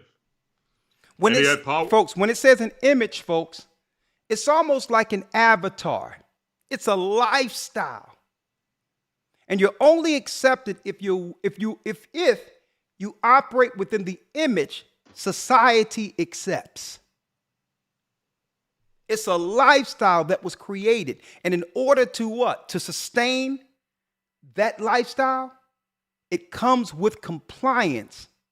And the compliance is with the beast who have blessed you to have the image. See? And this is why it's so important what I'm going to show with Schwab, elder lawyer, who stated that there will be a token connected to property. Well, you got to get the chip because in order for you to actually operate get your property, it must be connected digitally to all of the property that has a token or a digital print. If you don't have a chip, then guess what? There's no person attached to that digital property. So the property is not confiscated. They're going to claim that you gave the property up. Look how slick this is. They're going to claim, well, there's no digital print connecting you to it. So, hey, I guess we need to auction this off. That's how it's going to happen, folks. If you want to deal with the image, the lifestyle that's been afforded through the beast, you must comply. Read. Yes, sir. Verse number 15. Yep. And he had power to give life unto the image of the beast, that the image of the beast should both speak and cause that as many as would not worship the image of the beast should be killed. So if you're not down with the system, you're a threat. You're a threat, or you're a cult. Because you want to be down with God, you don't want to accept the image they're putting forth, which is blasphemy, right? You don't want to deal with the image of debauchery, right? You don't want to deal with this confusion they're putting out. You're not down with the Baphomet, which is what? Male and female fused into one being. You're not down with the intersexual way of things. That's the image of the Baphomet. That's Lucifer himself. So if you're going to what? Withstand the image, you are a threat to the empire. Then they say, well, these people are threats. And folks, hey, elder lawyer, I don't know if you see what they're doing with AI right now. They can have it where you sit before a camera, speak for a couple of seconds, and they can take your image and your voice and do a full commercial with you're home sleep. And there's a full commercial with you're walking into stores and all that. You're selling your products. 30 seconds of a camera in front of you. AI can mimic everything about you. Right. Virtually, folks, it's as if I'm standing in front of you speaking right now. So you know what they're going to do. You know, allegedly what they're going to try to do. They're going to be framing people and all that. Only thing they need to find out is whether or not you at a place probably where there is no alibi. And that's not hard to do, tracking your phone and seeing that you're alone by yourself with no one around you. And at that time, they can show that you did something, right? Did something criminal or whatever the case is, and frame you right there. If there's no alibi, you're guilty. They have AI now that can take 30 seconds of you sitting in front of a camera speaking. And through that, that's all they need. They can have you standing somewhere doing a full dissertation.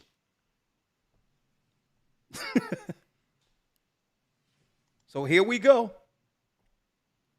And guess what, folks? I firmly believe, and I believe, I'm alleged, I'm going to put this out there. There's a demon behind AI. And I have the right, as a believer in the Bible, to believe that. That's my religious belief. That's it. That's all I'm going to say that. I religiously believe, according to God, that there's AI is a devil. Okay? It's a devil behind that. Let's read it. Yes, sir. 16. Verse number 16. And he calls of all, both small and great. And he calls of all, both small and great. Rich and poor. Rich and poor. Free and bond. Free and bond. To receive a mark in their right hand or in their foreheads. Stop right there. This is John on the Isle of Patmos. Christ opened what? Opened his eyes to see the future. The technology that would lead to what? One world under one power, Satan. He calls of all, both small, great, rich, poor, free, bond. It doesn't matter who you are. You can be a homeless guy on the street or Donald Trump. To receive a mark in the right hand and on the forehead. Let's break it down real quick. Let's break it down.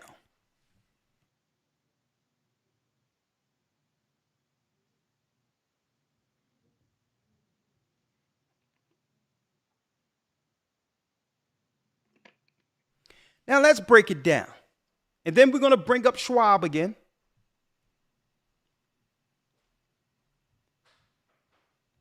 What verse were you at there, Elder Lawyer? That was verse number 16. 16, charagma. Charagma. A scratch or etching that is a stamp as a badge of servitude. Right? It goes to Greek 5482. 5482. Let's get that real quick. Let's see that. 1 second. 5482 of the Strongs.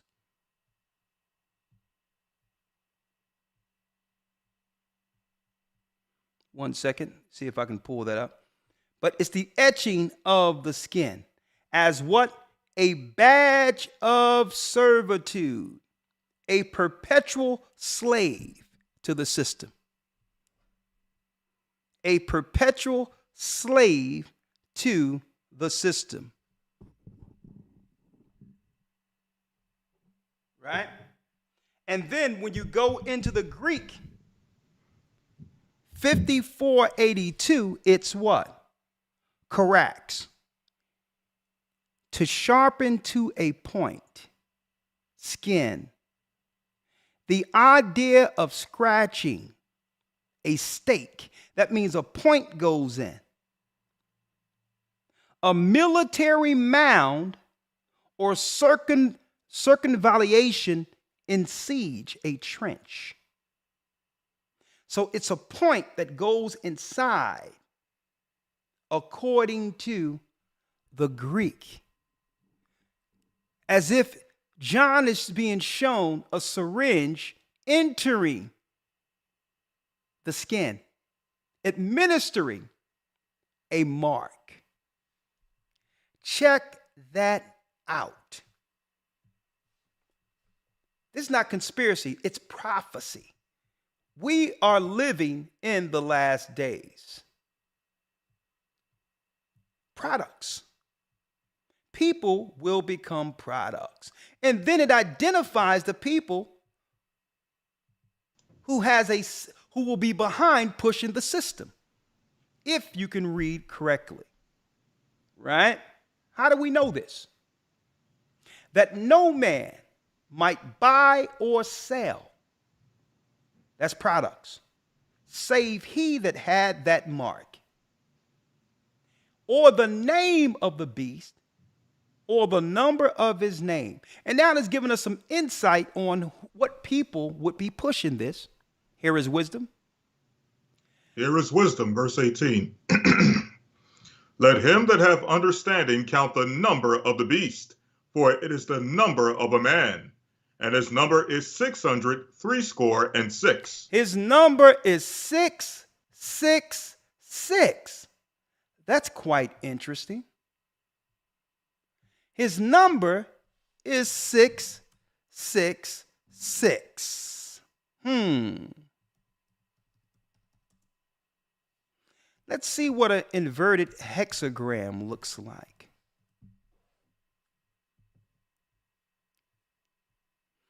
His number is 666. Okay, let's switch this over real quick. His number, the mark of a man, and his number, Satan's number, is 666. Then it identifies the people who would be administering Satan's plan on the earth. Interesting, isn't it? Fair use. Would you do it? Let us know in the chat if you would do that. This is not some fever dream, by the way. Where did this come from? This was explained in great detail by Klaus Schwab himself in 2016. Listen. Aujourd'hui, au bout de ça, on parle de puces qu'on pourra s'implanter. Ce sera quand ça? Certainement dans les 10 années à venir. Et d'abord, on va les implanter dans nos vêtements, c'est-à-dire wearables, comme on le dit. Et après, on pourrait s'imaginer qu'on les implante dans nos cerveaux ou dans nos topos. And then we could imagine, this is in 2016, hit the like button, folks. 2016. And then we could imagine that we will implant them in our brain or in our skin. What? Is there more, Mr. Schwab? 2016 was this interview. Et à la fin, peut-être il y a une communication directe entre notre cerveau. And in the end, maybe there will be a direct communication between our brain and the digital world. So, Mr. Schwab, who are you, pray tell, connecting people with? Who's in the digital world you want people to get connected to? We're talking realms here, folks. It's a gate between this world and the world we can't see. Et monde digital. Ce que nous voyons, c'est une sorte de fusion. What we see is a kind of fusion of the physical, digital, and biological world. Elder Lawyer, do you remember me saying that this stuff that's being rolled out may prepare people to receive the digital technology that's coming? Yes, sir. Now, those who didn't survive it, well, guess what? It's the survival of the fittest. They couldn't move to the next level of what? Human evolution, according to these people, allegedly. Fair use. Klaus Schwab, 2016.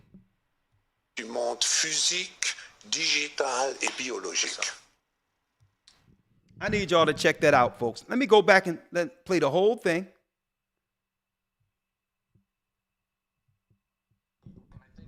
Like we talked about it before, it's going to target the poorest people because they're. Oh, it's going to target the poorest people. Hold on. I have to do this for the sake of copyright strike. So hold up 1 second, folks. Let me straighten this out so there's no strike here. 1 second.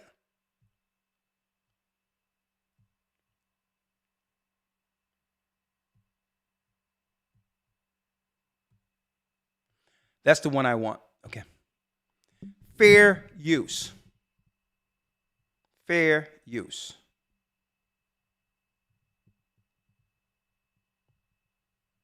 So now we see the people pushing it, obviously. Right? Let's go back here a little bit. Fair use.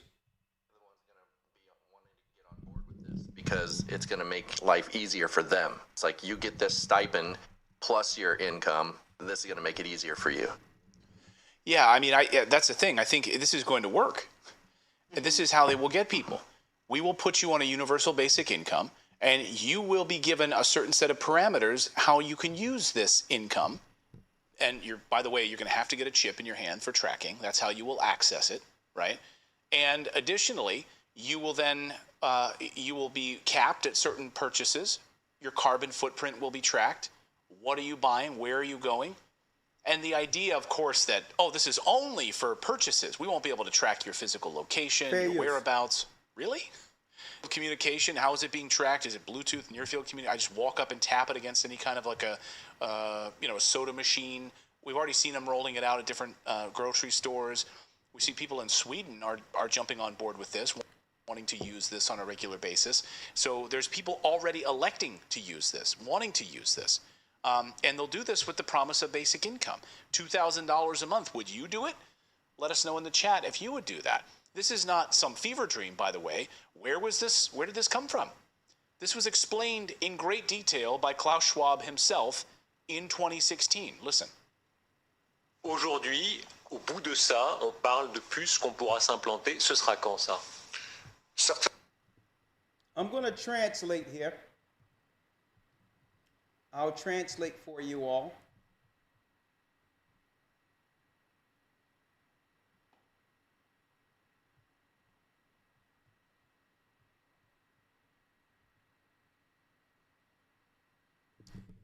Certainly in the next few years,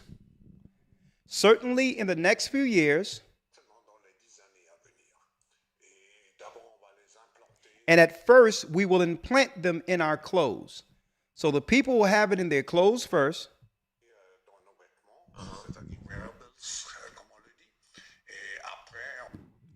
And then we can imagine that we will implant them in our brains. No, you can do that yourself, buddy. Or in our skin.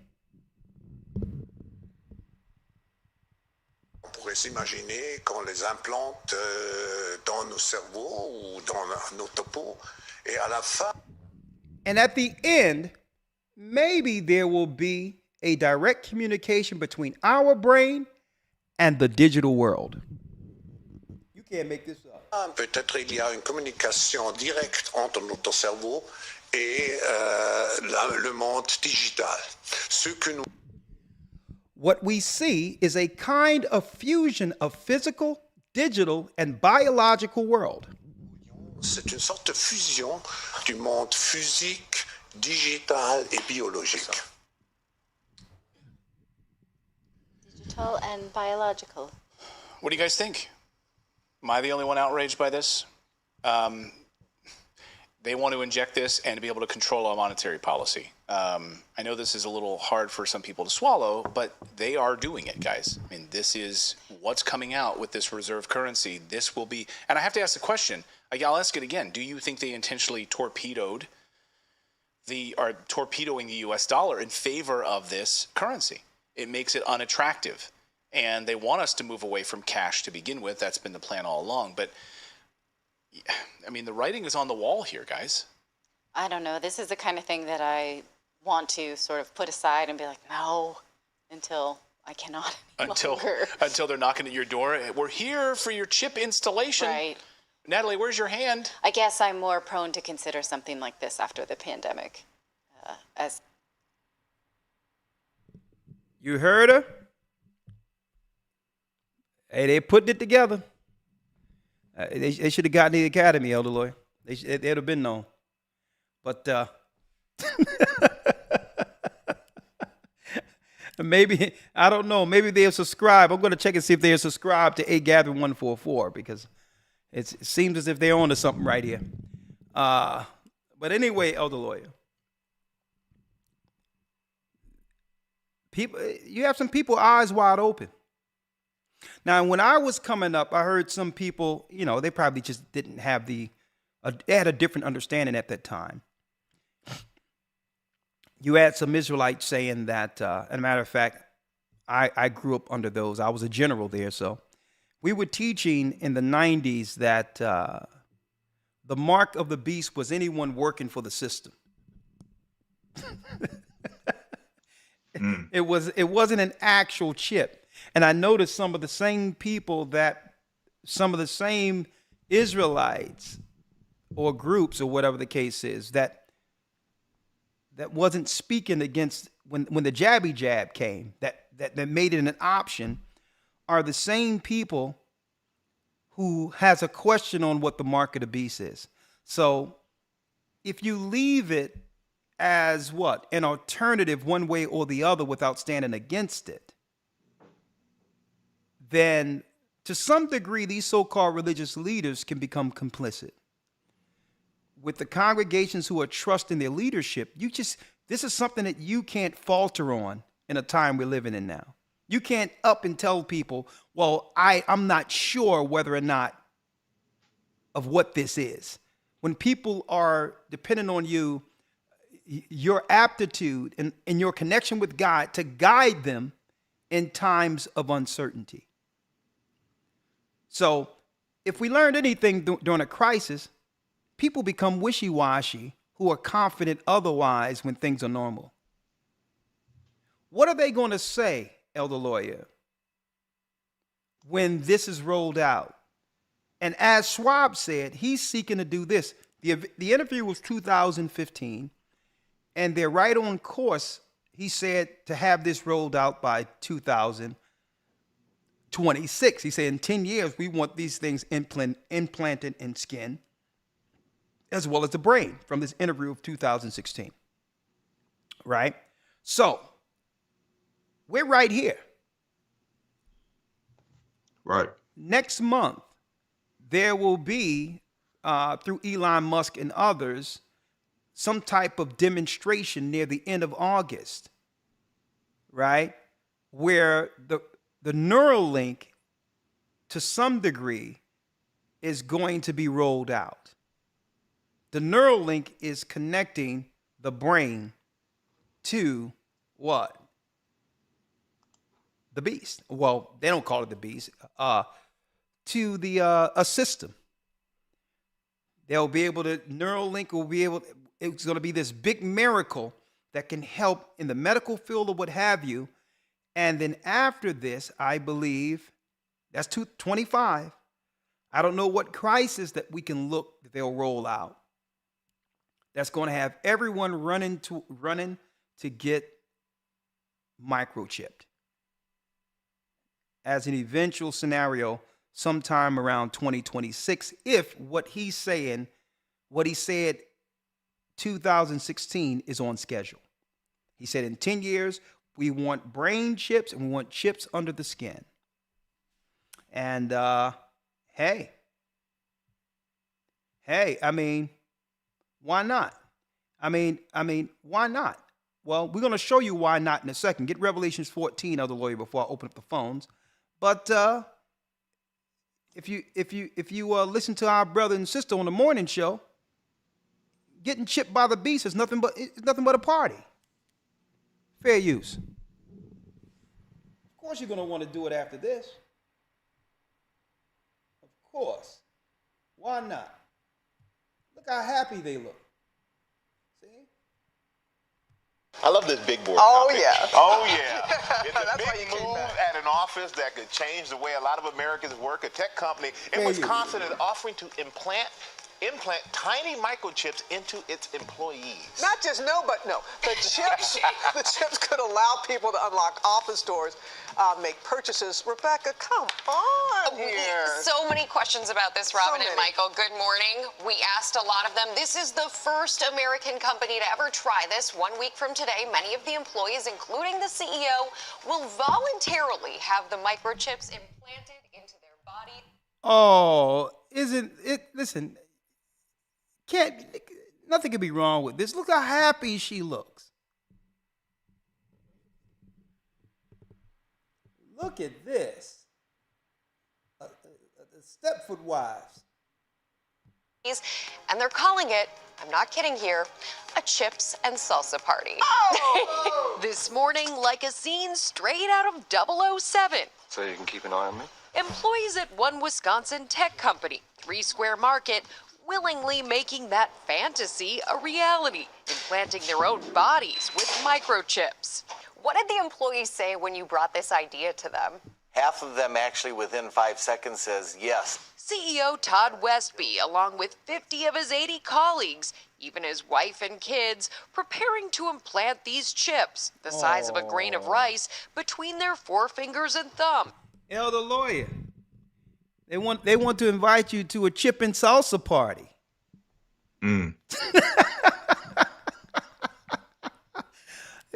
They're so corny.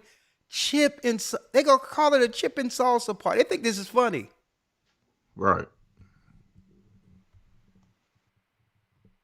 So they can do everything from buy snacks in the break room to log in the morning to unlocking doors with just the swipe of a hand.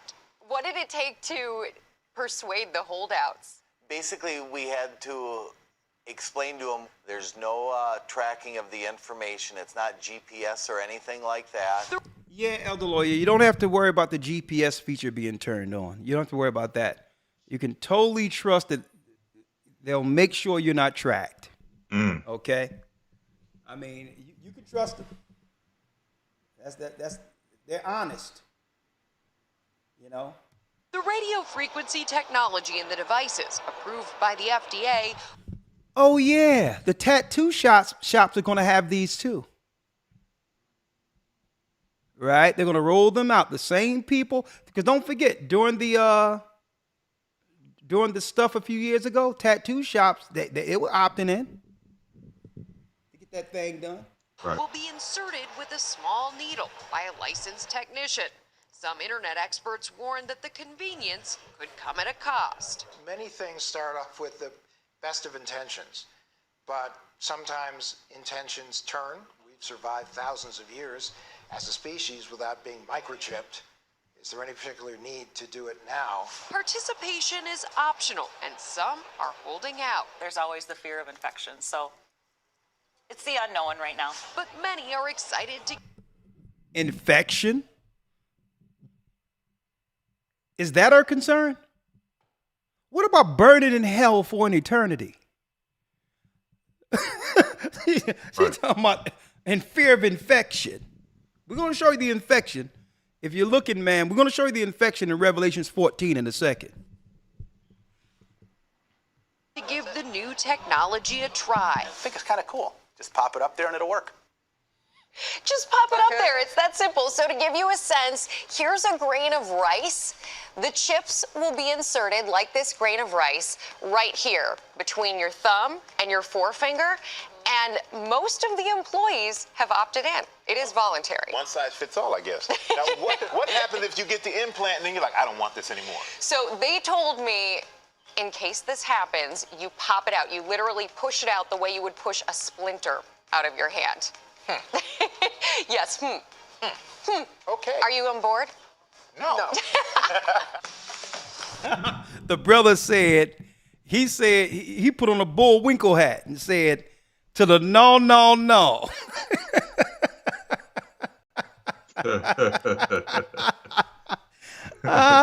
Hey, you know, he's not. He said no because you know it's all about optics. It's about the trust optics. If you have someone who looks like you agree, there's a good chance you can be persuaded to try it. So when they had two black people there, they understand that the majority of our people are what? Christians. Grew up in the Christian church, and regardless of the exegesis or the philosophy out there, the mark of the beast have always been a no-no within our community. Mm-hmm. We've been waiting for it. We didn't know who was going to administer it. We thought it was one man who was going to pop up with that Jesuit lie of one Antichrist. But all in all, our people have always been thumbs down on getting the mark of the beast. So how do you do it? Through their propaganda, Elder Lawyer. Of course, you put two black people before us and say, ha, ha, ha, ha, chip and salsa party. You know, but at the end, you see my man stood 10 toes down and said, because you notice the white woman asked them, what about y'all going to get it? And he said, Bullwinkle, no, no, no. So it's really trying to coax us into it. But I believe they're going to get a large number of us if they do it with a caveat. And I believe, Lawyer, that's that connection with the stimulus check and all these others, free money. I believe that's going to be a carrot dangling that our people just can't resist. If they can get the pastors on board first. A matter of fact, I need to ask a question real quick. 1 second. I'm going to call a pastor real quick. 1 second. Real live here. Live. I'm going to call a pastor that I used to know. 1 second. Yeah. 1 second. Yeah.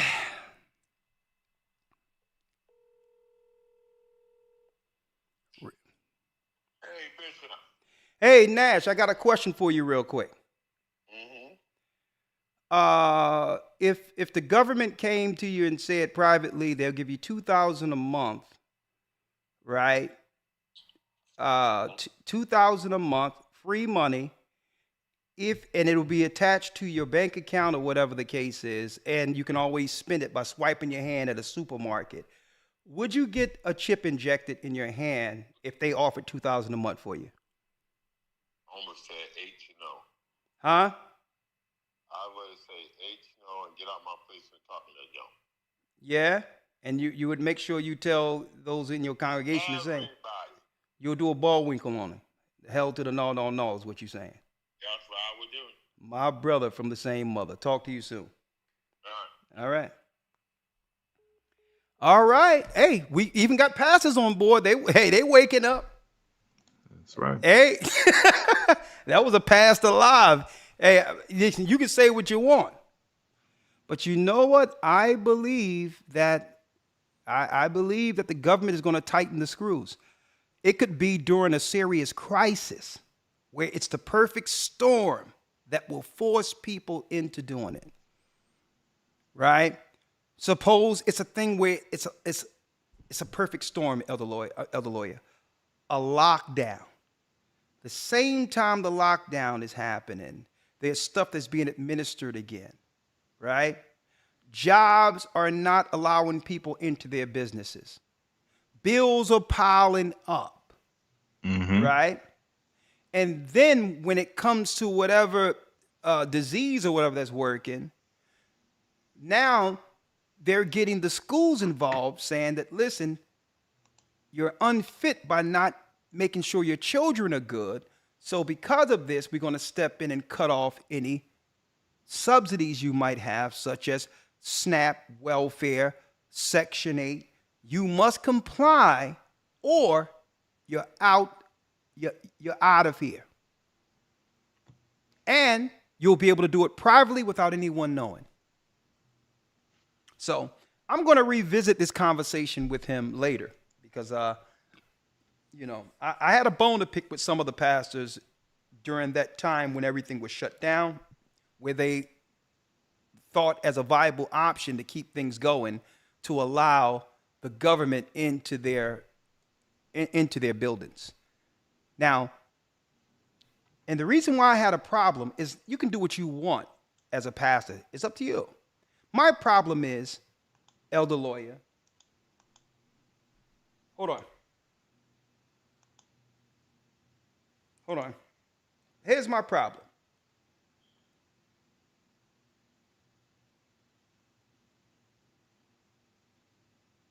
Here's my problem. My problem is the government make claims of separation of church and state when it's convenient for them. That was my problem. If you're going to say it is separation between church and state, and that's why prayer in the Bible is no longer allowed in school, then we on the other side can say, well, these buildings that we have to serve our God and serve our community who worship Christ here has a separation policy when it comes to you promoting something government that in an institution that belongs to God. You can't have it both ways. You can't say that there's a separation between church and state and take the Bible and pray out of the school, but say that when there's a crisis, you want to use what? A religious building that believes in God. No, you can't have it both ways. If there's a separation, let it be a separation. Don't try to convince me. Don't come in here with your government and try to convince us to vote for your candidate. Don't use our facilities to try to push something on our people based on their belief in a leader or someone who's established under God to guide them. So that was my problem with some of the pastors. They were opening up their institutions for government initiatives when the government is stating clearly they want nothing to do with our Christ. That's hypocrisy at its best. Elder lawyer, let's deal with this one scripture, then open up the lines. Yes, sir.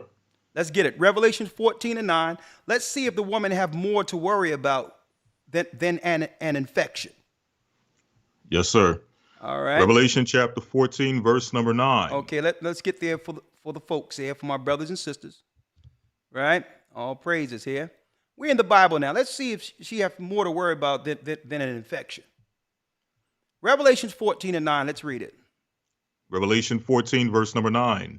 And the third angel followed them, saying with a loud voice, if any man worship the beast and his image, and receive his mark in his forehead or in his hand, the same shall drink of the wine of the wrath of God, which is poured out without mixture into the cup of his indignation. Read. And he shall be tormented with fire and brimstone in the presence of the holy angels and in the presence of the Lamb. The Lamb is Christ. Christ isn't having it. Read. 11. And the smoke of their torment ascendeth up forever and ever. Read. And they have no rest day nor night, who worship the beast and his image, and whosoever receiveth the mark of his name. Here is the patience of the saints. Here's the patience of the saints. The saints ain't having it. Read. Here are they that keep the commandments of God and the faith of Yeshua. See, that's key. Even for Israelites who say, let's keep the commandments. It's a lack of faith. It's a lack of faith accepting or pushing the initiatives which are anti-God. And the beta test happened a few years ago. That's right. When so-called Bible believers and leaders were buckling under government pressure when it came to their initiatives. That was the test. If they were wishy-washy then, you have to keep an eye on them when the chip rolls out.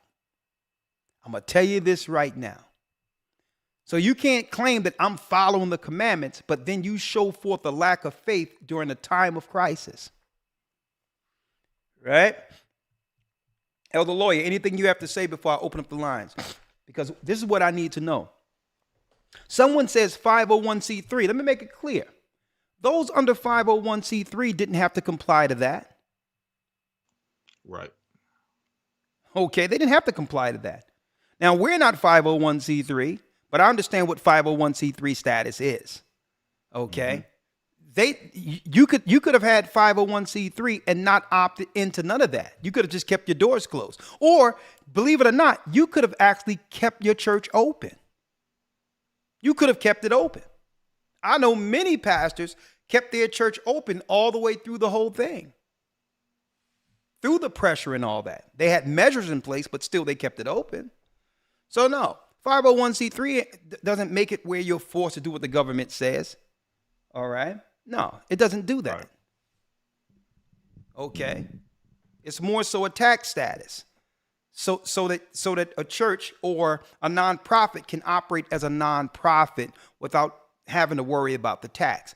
But 501c3 does have some things in it that can actually take powers away from those who once had power under religious scenarios, okay?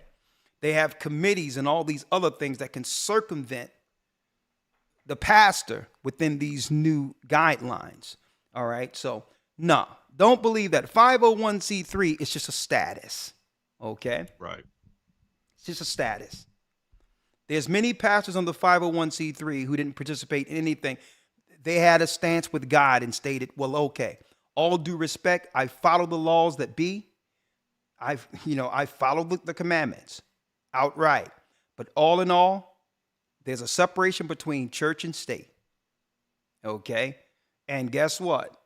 When the contradiction comes or the resistance comes, when you bring forth an initiative that's against my faith, okay? I have a religious right not to accept anything that's against my faith and my beliefs. Okay? And some pastors stood down. They stood on their faith. All right?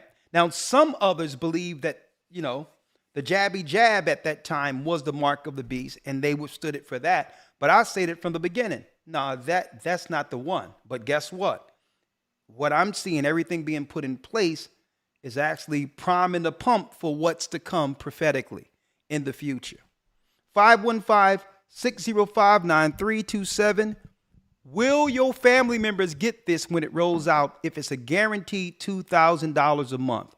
Will your family be out there in line, waiting in line like the new iPhone to get the thing, to get the mark of the beast? What say you? 515-605-9327. At one time, Elder Lawyer, like I said, I would have put down anything to say that my family would not have followed what they were pushing out there. And I was wrong. I was wrong. At the end of the day, people do what they want to do.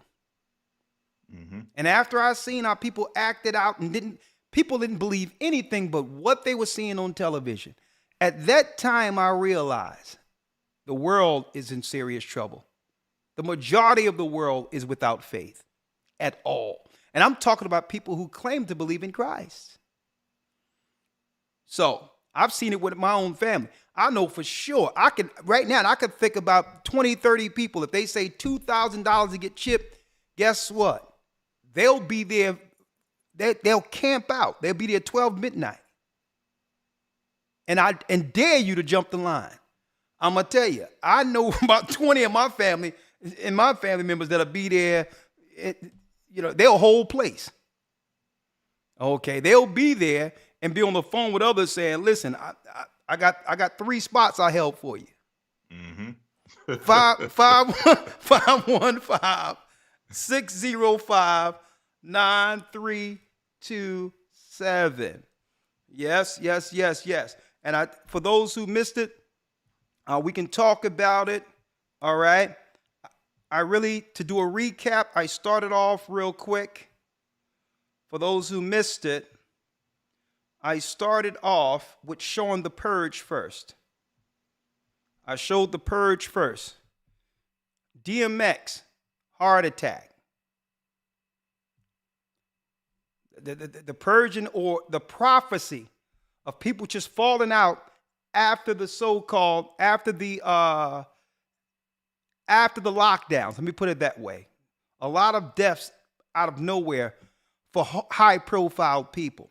DMX, Kevin Samuels, heart. Belgium soccer player, heart, 25 years of age. We all knew about this one here, right? We all knew about this one. Damar Hamlin fell out from nowhere after a hit. Jamie Foxx said he'd been from hell and back. A mysterious sickness out of nowhere. Elon Musk tweet, and his tweets get taken down. But I don't even want to deal with that because Elon Musk is playing on both sides of the fence. He's speaking as if he's for freedom, but then he's bringing out Neuralink. Don't drink the Kool-Aid. And then Bronny James, our prayers go out to this young man. You know, his father, great basketball player, and he's looking to follow in his father's footsteps. Strong young brother, fell out from nowhere. He's doing better, but our prayers. But guess what? Here it is. 18-year-old son, he suffered a cardiac arrest. Mysteriously, a lot of heart conditions are going down right after the lockdowns, and I think people need to put two and two together. And I believe that we're in a purge before the mark. A purge before the mark of the beast. Thank you, Elder. Thank you, Elder Ramar, for holding serve. Let me open up the lines. 515, let's talk about it. Will your family members be lined up to do the thing? Okay, let's see. And again, we at what? Week 6, Elder Lawyer of the Academy? Yes, sir. Week number 6. Week number 6, finding the Ark of the Covenant. You don't want to miss that, and we're going to fuse Welcome to Blog Talk with the letters Radio. portals. Please enter your host PIN. When finished, press the pound key. I can't do that. Elder Lawyer, I'm going to call you right back. Yes, sir. All right. Finding the Ark of the Covenant. Oh, yeah. You don't want to miss that. More archaeological proof that the Bible is real. Right? Let's do this. I'll call in this way.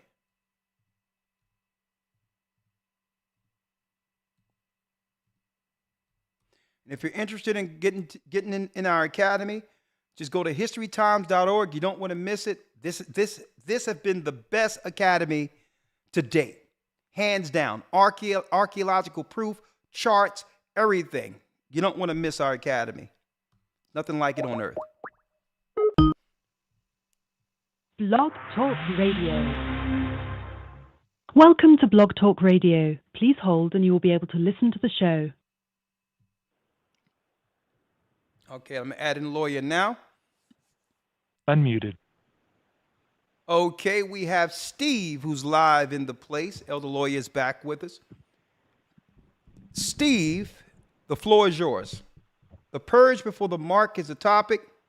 515-605-9327. If there's a person who's going to take the mark of the beast who don't believe it's the mark when it comes out, the RFID chip, let us know too. You can come in and you can bring your side of the argument. We'll be happy to hear your side of why it's okay to use your, a microchip as your debit card. All right, 347 area code.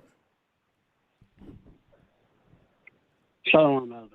Shalom, Steve. How are you? I'm blessed. All praise to the Most High. I came across something that's very interesting yesterday evening. My nephew introduced me to something that is called the super stamp. Now, this stamp that they're advertising is supposed to have some certain type of pattern on it, where if you were to have any type of ailment, it can solve your ailments. And I was listening to the presentation for about a half an hour, 40 minutes or so. And he asked me, was I going to deal with this? And I told him no. And he said, why? I said, because that's clearly part of the market abuse system. And he says, what are you talking about? I said, they're going to use these type of things to program you to make some great miracles happen. If you have heart disease, you take a patch, you no longer have heart disease. And I said, this is exactly what he is promoting. He had testimonies of people who are arthritic, people who have MS and things like that. And once they took the patch, they no longer had those issues. Matter of fact, they even going to physicians to be examined and everything, and said that the ailment was gone. And I said, don't you see what that is? It's part of the control system for you to accept the market of beast. And he says, I don't think so. I'm like, okay, well, you did take that shot anyway, didn't you? How old is he? How old is he? My nephew's like around 40. Okay. Hey, if anything, like I'm doing, I'm taking inventory of the close zombies. Okay. Yeah. So what I'm saying is, metaphorically, what they showed on The Walking Dead is what's coming, and it's not people walking around coming out of the grave eating people. It's talking about those who are operating with their eyes shut. And when the world comes into full view, the reality of what this world is, you understand, they're going to be scavenging to survive. So the whole deal is, we're in preparation mode now, right? We're in modes of saying, okay, let's come under Christ, the law, statutes, and commandments, those who are of like mind, and understand when the Bible says those in your home will be, your foes will be them of your own household. And it also stated that we're living in a time where the love of many shall wax cold, and will be betrayed by our closest friends. So the whole deal is, brother, we were born into a war.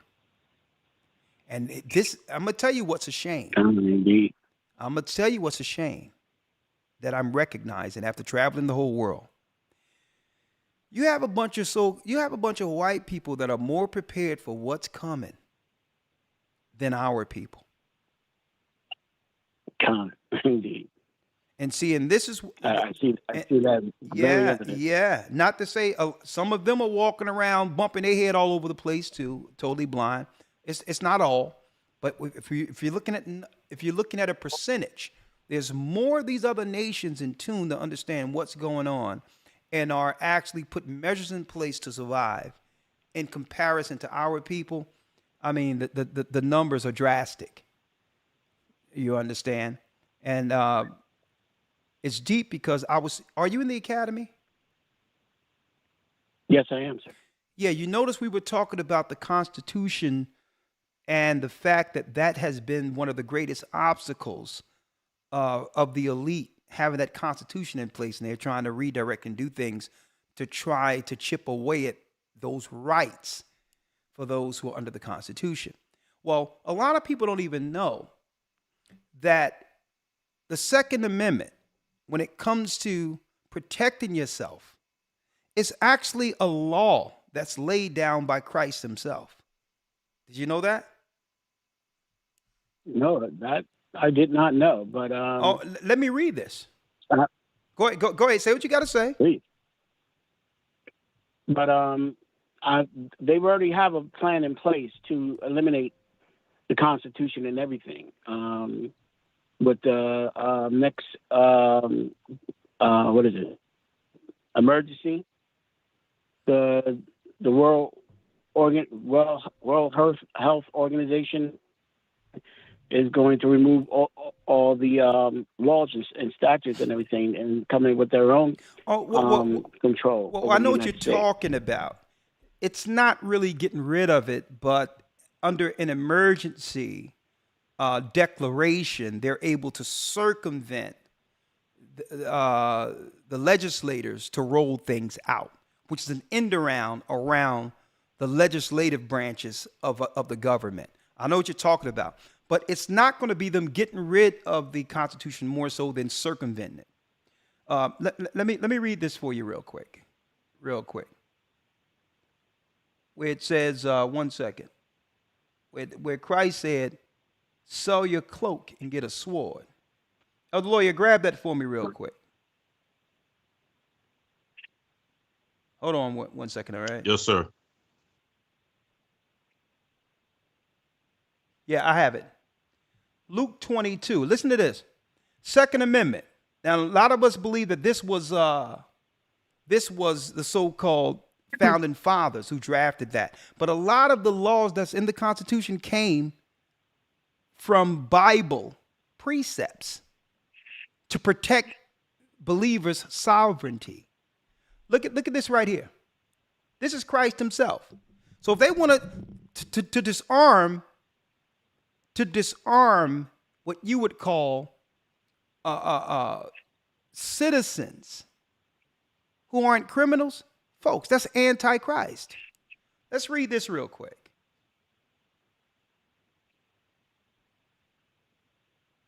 Let's read this. Luke 22 reads, this is Christ.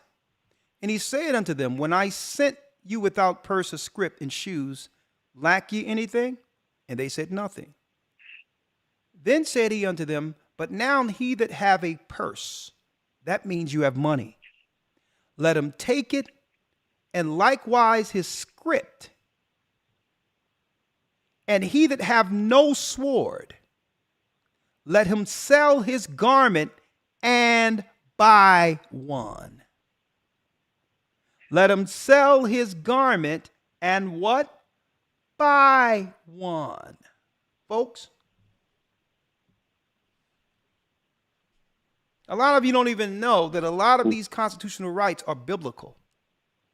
Now, of course, it's not for you to assault or harm anyone, but you have to be in place. You have to always have yourself in a position to defend what? Your life and limb and your family. It's about defense. So a lot of brothers and sisters don't know that Second Amendment is Christ's words. All right? Of course, they're going to try to radicalize it and make it look crazy and make it look like right-wing racists are behind all of this. But they're taking out the Christ element. If you don't have protection, and then those who are looking to assail you all have ammunition and guns, and what happens to you and your family? So ultimately, the greatest sword is Christ. But it's not wrong to have some level of protection if it's legal and you are what? A law-abiding citizen. What say you before I go to the next call? So you didn't know that was in the Bible? No, sir, but I appreciate the enlightenment of the word, Father. Praise the Most High, my brother. All right, I'm going to go to the next call, and I'll see you soon. As a matter of fact, I'll talk to you Friday on Patreon, my brother. Shalom. Shalom. Shalom, Elder. Yes, Ramar. How are you, sir? Hey, how's it going? I'm blessed by the best. I'm healthy. I'm here ready to spiritually rumble in this war against evil. Talk to me. Yes, sir. Yes, sir. Absolutely. Yeah, no, I had to chime in on this one because I just had a recent experience. This past week, I went to Mexico. I went to a resort. Okay. and this is the third time I've been since 2019, and I had to share this experience with you. It's right on with this broadcast tonight. Okay. But so I'm checking out. I'm checking in at the hotel front desk, and they're giving me all my stuff, and I'm like, well, "Where's my room key?" And he's like, "Oh, you don't have to worry about it. It's on your bracelet." Because whenever you're all inclusive, they give you a bracelet so that whenever you're eating and drinking, they know you're covered, right? So I looked at the bracelet, and it had this flat device on it, and he said, "Yeah, you just scan in your room with this device on your wrist."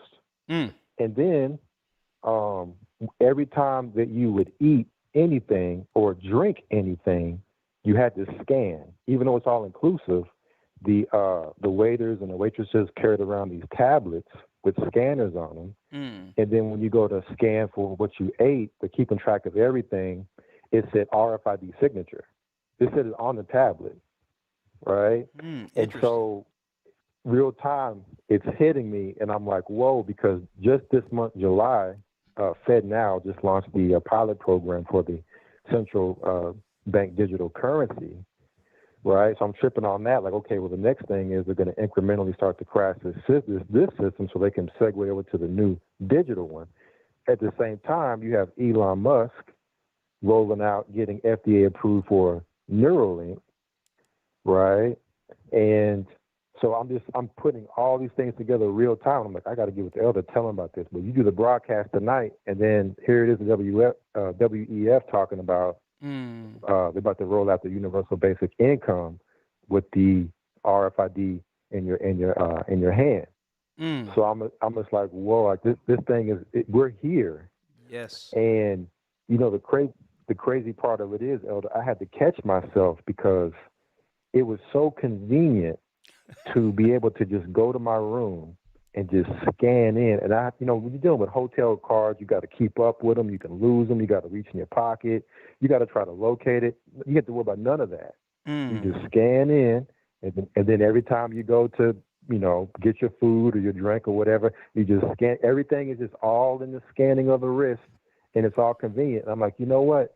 It's going to be so easy to get people more and more on these particular types of things where they're getting the bracelets on people and getting them in these scenarios where they got to use them, and to just transition from that over to being inside your body for security purposes. It's going to be so easy, like giving candy to a baby.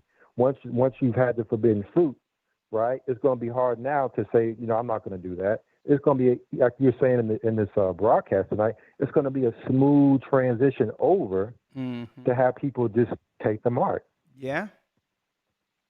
And just hypothetically, Elder Ramar, just say if there are dissenting voices, right, who's against what's going on, but yet they got the stuff in them. And let's just say hypothetically at any time, something can happen scientifically that can move that person out of the way with that time-release stuff chilling in them.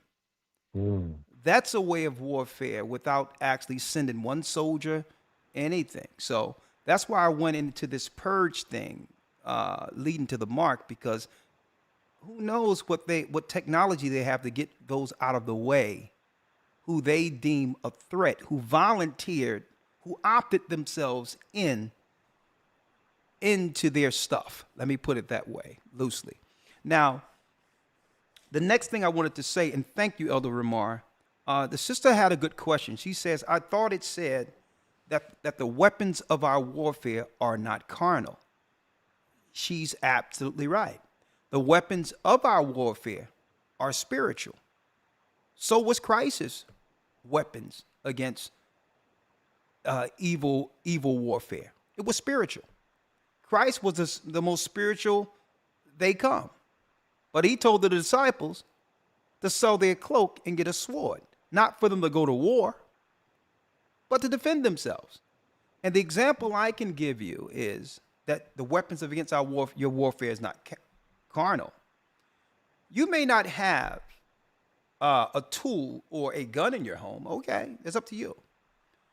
But if someone came, a stranger or someone up the street who's high on drugs or whatever the case may be, came into your house and kicked open your door, or you heard this man coming through your door, would you not grab a knife? Right? Now, the weapon of your warfare isn't carnal. The weapons of our warfare aren't carnal. But you know you can't take a man. You have your children in their sleep. Right? Or you can say the weapons of warfare, Christ says, the Bible says the weapon of our warfare aren't carnal. Let me just sit back and allow him to come through and have his way with me and my family. Right? So you still have to be logical with the scriptures. It doesn't mean you have to sacrifice yourself for someone who's coming to sell you. That's not what the Bible is saying when it says the weapon of our warfare aren't carnal. What it says is you can't battle carnality with carnality. You must operate in the spirit.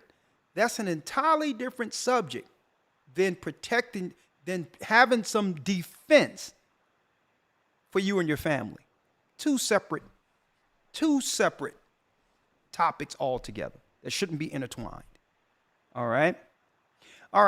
Ramar, anything else? $2,000 for each person who come and get beast mode. Let me ask you. Do you know anybody in your family that line up to get some of the what they call a sweet chip? Nope. Chips and salsa, they call it. Chips and salsa. not immediate family, but extended. Based upon what happened in the past few years, I would say it's an easy yes for them, because they are carnal and stuff of this world is very dear to them. And just one last thing before I let you go to the next one, Elder. Okay, it's on you. One last thing I noticed. Yeah. When I was going through the airport, which I didn't notice the last time. I think the last time I flew was for Passover to Cleveland. Was now here in Dallas, they had the facial scanners to where you didn't even need to use your passport. You just stepped in front of the camera, and they would scan your face, and your passport would pop up in the database. Some people they were scanning, and then they would have them stand in front of the camera to make sure that the facial recognition matched your contours of your face with, your passport, so there's no passport fraud going on. I'm like, whoa, they're really tightening this thing up to where you're not going to be able to, like the scripture says, buy or sell, lest he that have the mark, with all this mark of the beast technology that they're rolling out. And I'll leave it there. Well, thank you, Elder. I appreciate all your work, and hey, let's finish, right? Bless you, sir. And someone asked, well, what if the 2,000 run out? You have to realize what they're planning with this universal monthly package they're doing. They're not seeking to have it run out. What they're trying to do is get more people on board and eventually move all people into that universal community of just receiving the minimum amount being doled out by the government, the highest form of control. Socialism at its best. Okay?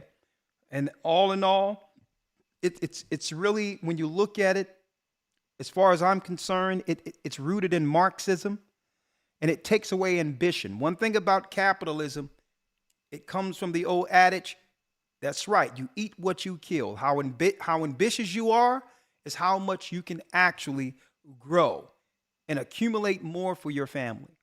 Well, no. What they're trying to do is trying to demonize anyone who worked hard and say that everyone should have all things equal. And it sounds good on the surface, but can you trust those who are doling it out? That means you give up your right to property. You give your right to everything, and you're just using what belongs to the government. You own nothing. And as long as you are a complicit citizen, you'll be able to operate with your little $2,000 in the area they deem as necessary based on you not hurting the ecosystem. So if they feel that out of that $2,000 that you should only be able to have one steak for your family every 3 months? Well, guess what? That's right. It's going to be transitioned into a socialist scenario where when you use it, you can only get the products allowed according to the schedule based on what? The global warming and helping the earth piece, the eco piece. So now it first start with $2,000. Then it begins with, well, this is what you can get based on that $2,000. Okay. A cheese sandwich with some bread, no mayo this time. Okay. And everything is going to be digitally allotted so they can know exactly what you're getting. And that's not dealing with the cost of living. Suppose you get $2,000 and the gas prices keep going up and all the products keep going up. Now what? They're not adjusting that $2,000. Right? The cost of living is something. Chris has a comment. Shalom, Elder. Shalom, sir. How are you? Yes, sir. Oh, good. Directed to the question you asked, Elder, I know if people was willing to go get the jab for $100, I'm sure $2,000 is gonna light it. You know, what I mean, they eyes is gonna have the dollar sign in it, like Scrooge McDuck. So I know, elders, like, and I'm so glad to this church. All praise to the Most High, higher, that this church is putting the truth out there, just to give them that option. It's either you're gonna, it's like you said, Elder. It's either you're gonna choose the Most High or Satan. It's only two choices, and this is the option that the church is giving. And I'd like to thank you and Elder Lawyer, Elder Dale, for doing the work. All praise to the Most High, higher. Well, thank you, my brother. Thank you. Yeah, I'm gonna tell you. Hey, I've seen some family. Listen, all due respect, and I love my people, but I'm in North Philly. Elder Lawyer, and they was giving out those I'm talking about when these things started rolling out. When the Popeye chicken sandwiches was hitting. Listen, I know some people who went to go get their stuff to get a couple of chicken sandwiches. So I mean, we up against it. The children of God is up against it. Now, if you can do that for a few chicken sandwiches, I know what you're going to do with $2,000 on the table. Right. I mean, I grew up in North Philly, Elder Lawyer, during the peak of the crack epidemic. And I'm going to tell you, I done seen some people for $35 will scale a wall. So for $2,000, I'm going to tell you this right now. It's the zombie apocalypse is upon us. 330 area code. Shalom, Elder. How are you? Shalom, sunshine. How are you? I'm well. All praise to the Most High. I had just wanted to say that, well, all praise to the Most High. There is no one in my immediate family that lives with me that would be in line to get that mark of the beast. Good. But also, I do have other family members that are pretty close to me that I feel like they would step up for it, because a lot of their stuff was all about that stimulus check that was going around. I was like, hey, how about that stimulus check? Can you put that stimulus check? Things like that on social media. And going on to the mark, I had actually seen a video on TikTok where this girl who was probably around my age, she had already had one implanted, and this guy was talking about, don't you know that's some Antichrist stuff? And she kind of was like, okay, what? Oh yeah, Antichrist. You know, like how people do, like when they don't really believe in Christ the way we do. And I feel like, and the comments on that video were talking a lot about, oh yeah, no, I don't know what she thinks she got herself into. I don't know. She really messed up. But it makes me wonder how many of those people who commented that would react in desperation because, the pandemic, the whole world shut down. People were going crazy, like, oh my gosh, what are we gonna do? Things are going crazy, and even other things that followed that up. There was like a lot of devastation in people's lives, and people were changed by that. So it really makes you think about what people would do in that situation. I know for me personally, I ain't taking that mark. Good. Because it's not worth all the work that I've been trying to put into this walk. Like I've been on this journey with the truth for almost 7 years, and I intend to be sticking with the Most High for the rest of my life. But it does not. The mark. Does not feel like it would be worth it to go through with just that one small thing that would destroy my life, like my life now, and then my spiritual life. Like I would lose my soul, and that to me is just not worth it. Okay, I'd rather starve and let people. Well, that's good. Hey, sister, I know you're down to the end, but I need to ask you a question. Yes, sir. What have you done with Sunshine? Where is she?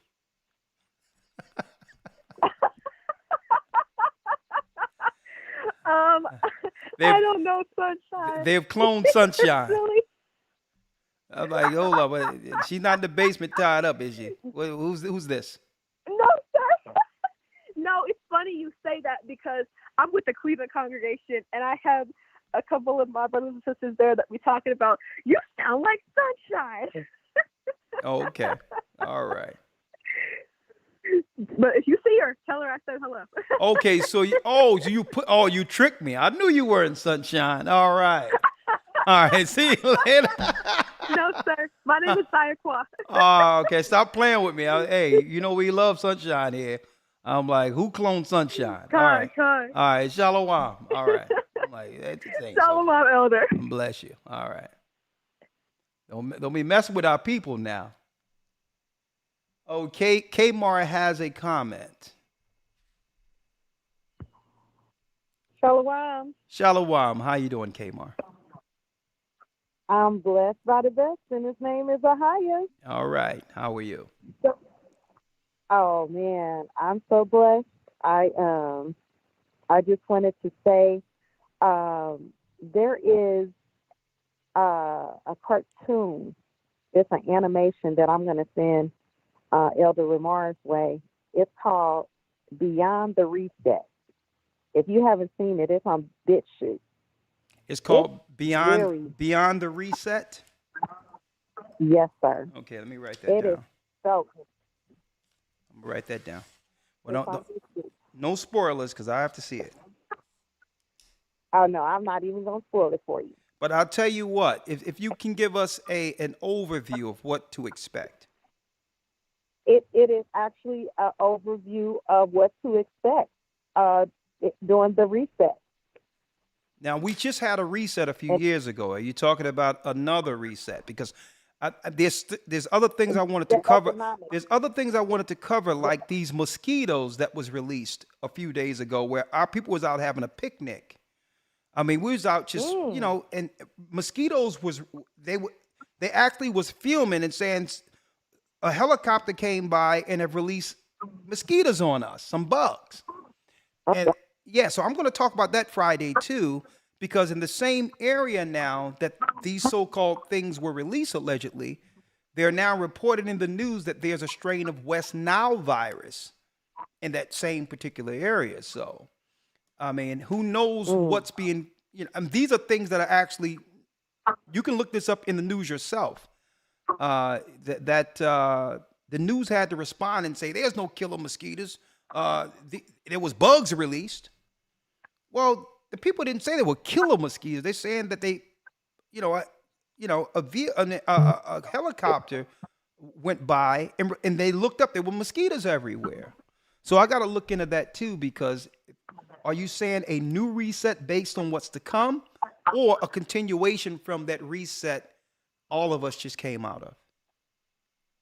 No, this is it's futuristic. of the upcoming economic reset. Listen, It's an animation. I'm keeping my eye on 2025 and 2026. I'm keeping my eye right there. I believe that whatever's going to happen in that period of time is going to be a game changer of biblical proportions. And I wouldn't be surprised if they attach the next thing that comes and claim or say that it's from Africa. Cut it, snip it. Think about what I'm telling you. I wouldn't be surprised. The first thing they said, okay, Wuhan, whatever. I truly believe that the next thing coming is going to be some type of African connection. Because I know for sure, and I've been saying this since early 2010, that the last battleground for resources is going to be against our people in Africa. That's going to lead to us actually running on into the Nile and areas that the waters have receded and going into the wilderness. So that told me, when I seen those areas that going into the wilderness, that told me that the last battleground will be Africa. So the way they can indirectly attack it is claiming that there's something that came from there that threatens the world. So here we go. Here we go. And right. Then another one I want you to check out, if you haven't seen it yet, is on Netflix. Jamie Foxx, one of his last movies. Yeah. They cloned Tyrone. Oh, you know what? That yet? Don't tell me about it, because everyone is buzzing about this. They cloned Tyrone as if a lot of serious things are hidden subliminally in that particular thing that I have to see. So don't say anything. I heard about it. I'll tell you what. I'll look at it between now and Friday, and I'll talk about it on our Patreon. I love it. Yeah, we need that because it's very esoteric. But some of the stuff is just eyes wide open too. I was like, wow, it's interesting. Yeah, so they cloned Tyrone beyond the reset. And then to answer your question, unfortunately, when you said would our family members be in line for $2,000, Elder, some of our family members was in line for a dozen of Krispy Kreme donuts. Lord have mercy. What did you? They were giving out Krispy Kreme donuts here in Kansas City, and then there was a bar that was giving away free beer. Free, like man. Listen. So, yeah. Don't tell me that. Listen. I know a lot. I know a lot of folk. You talk about giving out some beer. Malt liquor, whatever the case is. I know some folk that'll be there for that. So, Lord have mercy. Sister, and I have a relative right sister, now. look what I have here. Hold on. Just hold on. I just found something. Okay. Hold tight. This is interesting. Very interesting. Very interesting. State of Florida. Now, this is the news. State of Florida approves release of millions of genetically modified mosquitoes. Why? Now, this was just last year, but why? And then this year, it seems as if they're seeking to agitate and discourage people from actually going out and enjoying good weather. But go on, you have the last word. Oh, I was just going to say, just the thought of it is giving me an indicator that the brothers and sisters, we need to start making our own natural insect repellent and just using it on a day-to-day basis, because they definitely, have an agenda. And the Bible says that the wise man sees dangers from afar off and hide it themselves. So I just think we need to be careful for nothing. Oh, man. Hold up, sister. Someone said they did us dirty. Hold on. What's going on here? I'm going to place you on hold. You need to see this. You know it's wrong when the title is They Did Us Dirty. Hold tight. I have to pull this up. Fair use. You know what? Let me download this. They did us dirty. Lord, have mercy. What we have here. Lord, our people, they give us no rest. Come on now. We just trying to have a all right time, you know? Fair use.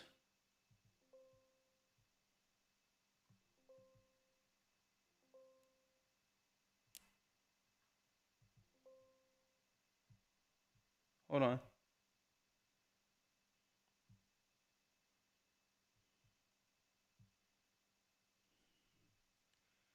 Lord, fair use. This sister usually have some good stuff here, so.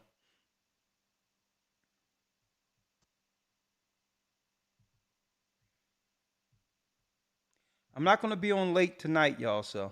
Someone uploaded a Here it is. video to the internet that has now gone viral from a festival that took place in Baltimore, Maryland at Druid Hill Park, alleging that a helicopter dropped deadly mosquitoes onto the festival goers. Check it out.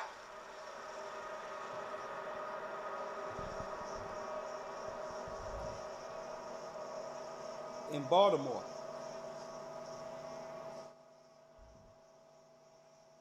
Look at this. Our people minding our business.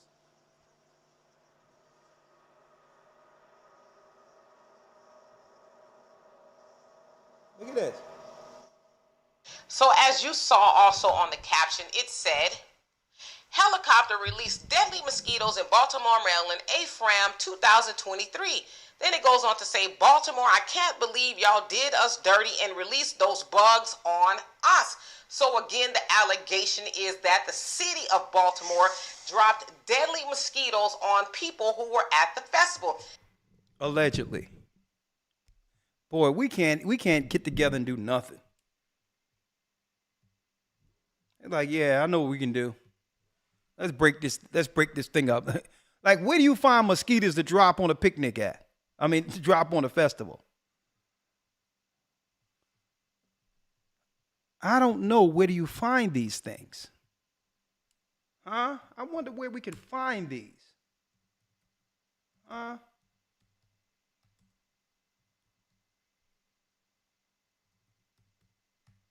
I wonder where.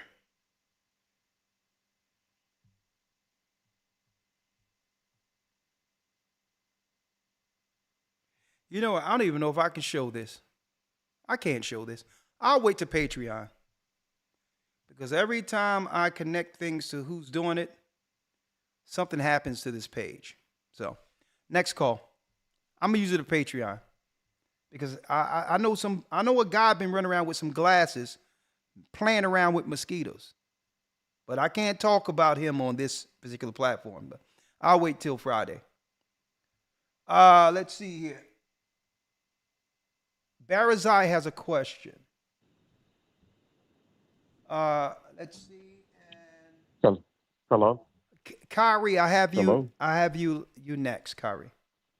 Yes. How are you? Oh, Shalom, Elder. This is Barzal out of KC. How's it going? I'm blessed. How are you, sir? Good to hear from you. Doing well. Thank you. I had a question, I guess, about the spiritual realm. Yeah. What was the name of the bosom of Abraham before Abraham? Well, I can't say what that is because I never read any other name outside of that. You have to realize that when it comes to the creation of the earth, the universe, the beginning and ending was actually created in the beginning. All spirits that would come into the earth was created in the beginning. So if you're looking at it from Earth's time and saying, looking back, well, how could it be called the bosom of Abraham before Abraham was born? Well, that's what that was the intent of that area when the earth was made. Okay, Adam would come and all others would come, including Abraham and those of his ilk, those of his genetics. Okay, it was always the bosom of Abraham. You understand? It has nothing to do with time or space. It was what that area was created for in the beginning. You understand? Okay. I do. I appreciate it. All right. Any other questions? Yes, sir. Shalom. Shalom. Oh, no, sir. Everything's tied in. Shalom. Okay, thank you. Shalom. Okay, Kyrie. Hello? Yes, Kyrie, how are you? Hello? You're live. Yes. Okay, Elder. I just need. Okay, my question is, have you heard of the song Jericho? Yeah, I heard of the song Jericho, and that's an amazing talent. But I think that It's an amazing song, but if you listen to the lyrics, it's actually talking about the Well, first of all, sorry for interrupting you, Elder. Now go on. The song I actually bothered to figure out the lyrics of what was being said, and I was like, as soon as I heard it, I had goosebumps, like something was not right about it. Yeah, so when I actually looked at the lyrics, yeah, it's speaking of something else coming into our existence that was really existing for a long time from someplace else. It's speaking of them.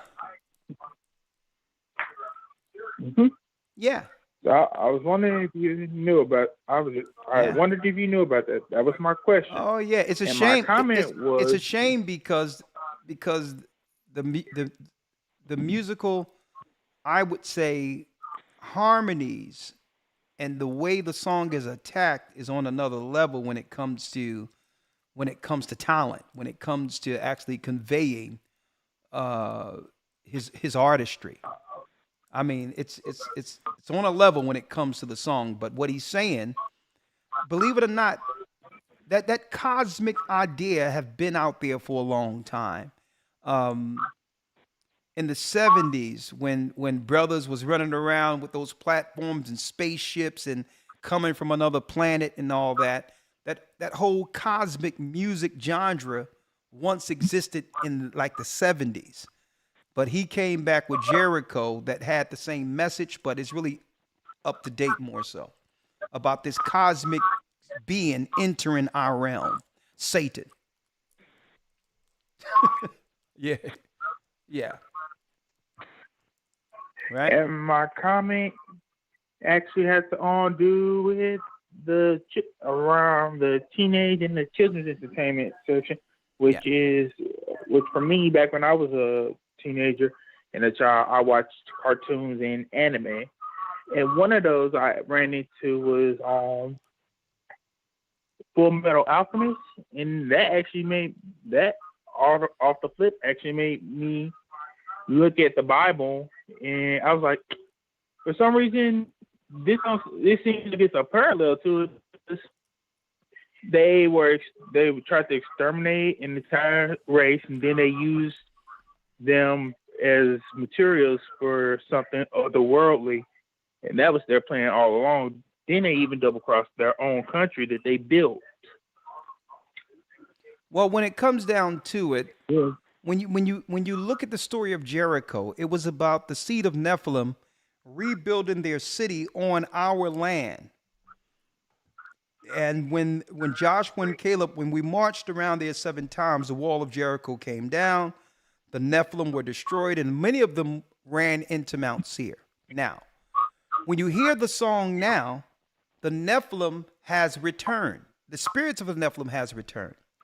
But now, in return, they're gonna build a society against the righteous now and crumble the walls on those who destroyed their foreparents. So the wall of Jericho they're building is against the righteous.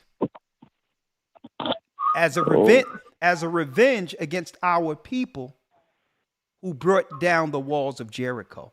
So what they're doing is that in reverse. They're building a systematic wall to destroy us and have the whole society crumble down on God's people.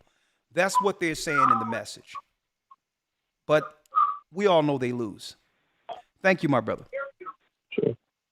All right. All right.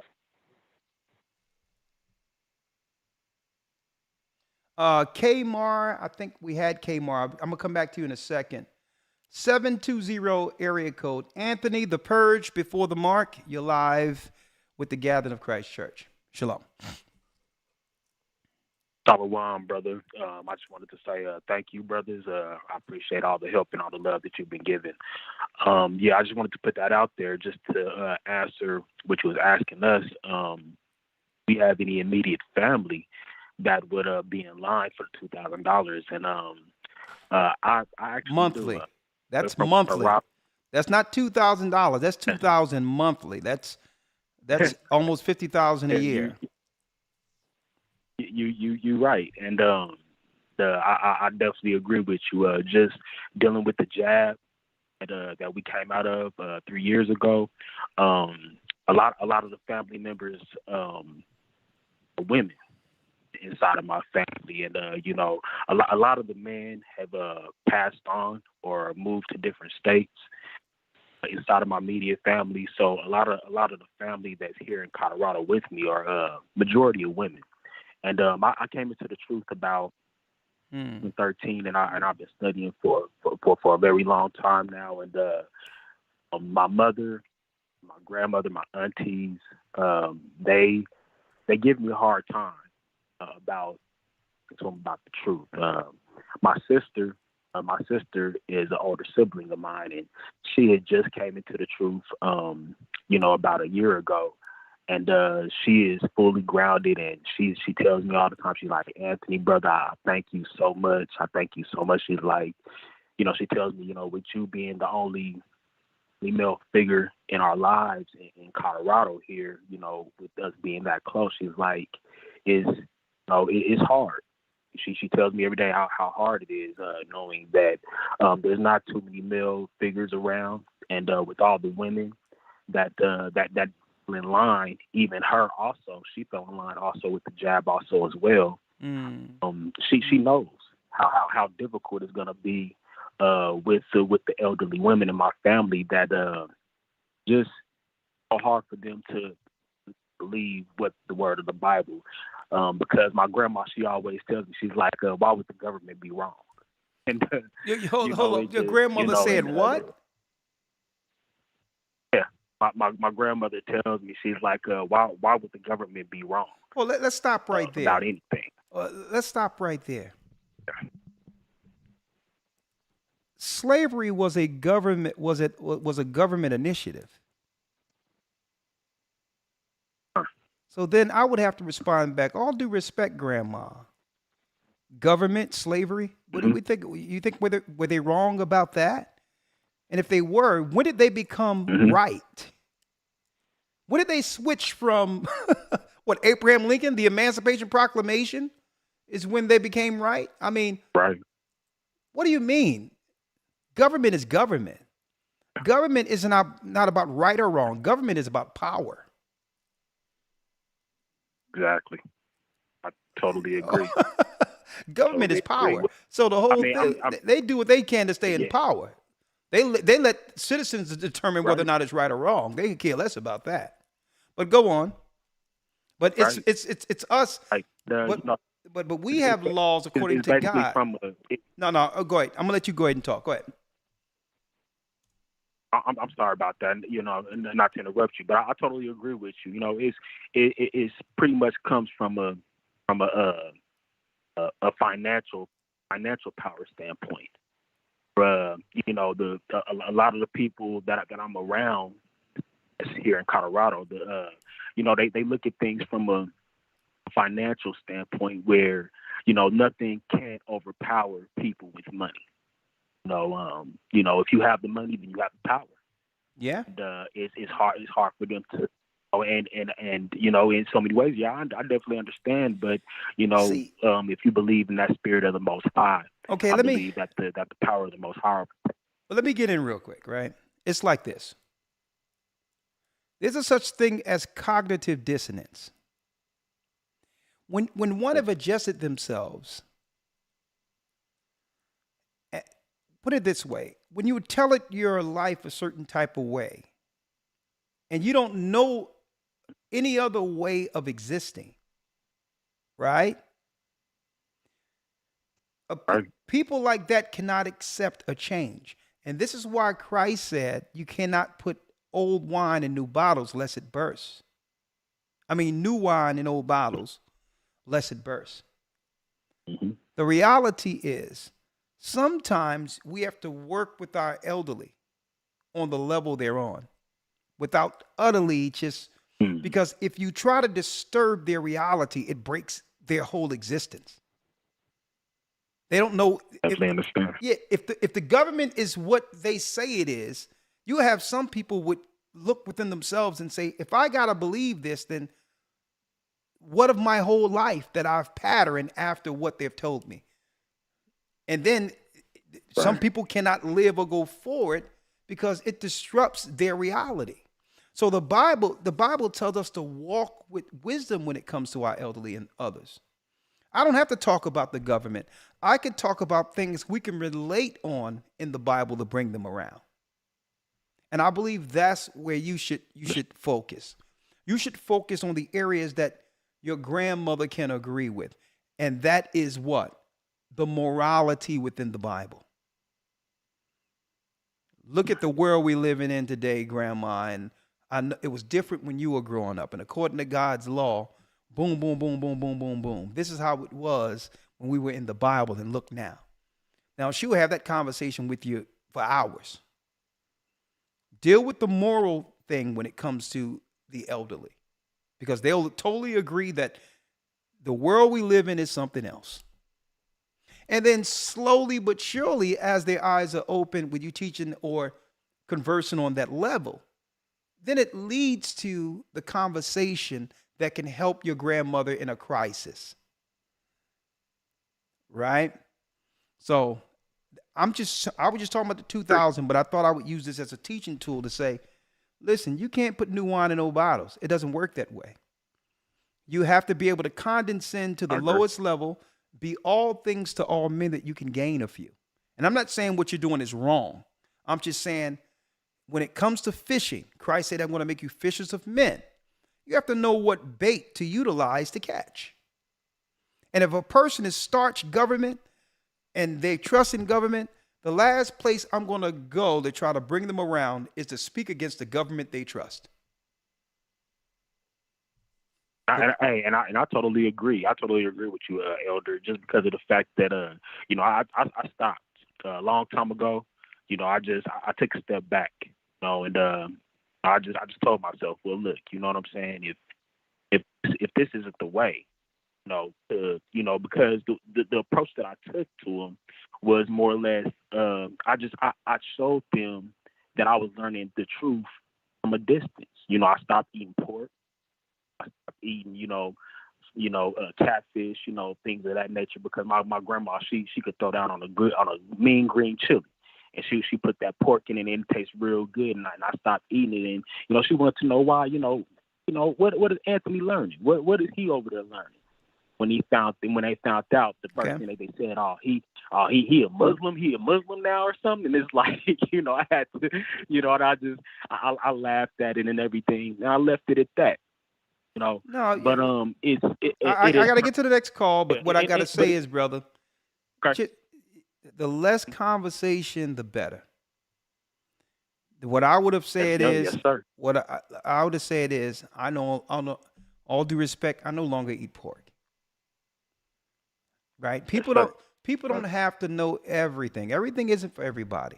Respect my boundaries. I don't eat pork. Okay. See, but they put a lot of these things in the system because these are what you would call, these are triggers that let others know that we have a person who no longer falls for the programming. So they put certain triggers in our society automatically that would tell people who are all on one accord that we have someone who sees something different. Pork is one. Holidays is one. You claiming to believe in the Bible and the laws are one. These are the things that divide us from the world. But everything isn't for everyone. You cannot cast your pearls before swine unless you be rent underfoot. It's like you're taking a stick, beating a hornet's nest. If you want to be one with your family, you don't have to tell them everything. Bring them along. Bring them along. It's like a newborn baby. They're children when it comes to this side of things. So it's like, well, no, I don't want to disturb the house. I don't eat pork. I love the way your food tastes. Is there any way you can do that without it being pork? That's it. All right? I'm trying to help you, young man. Yes, sir. Thank you, my brother. Shalom. Thank you, Shalom. brother. Appreciate you. I'm trying to help you because if you come off abrasive, I'm going to tell you, if they think that you are attacking their being with your beliefs, let me tell you, it'll be pork in your Kool-Aid. Okay, they'll find a way to slip pork in everything I'm going to tell you this right now. And they'll watch and see you drink it. I'm going to stir this fat back up in there. I'm going to tell you this right now. You got to go about it the right way, or you're going to be eating more pork than you know about. There's many ways they can slide some swine up in there. So I'm letting you know, be very careful. 803 area code.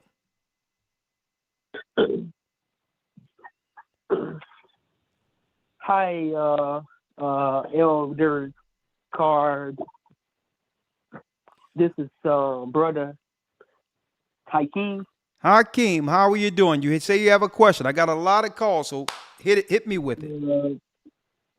Okay, man,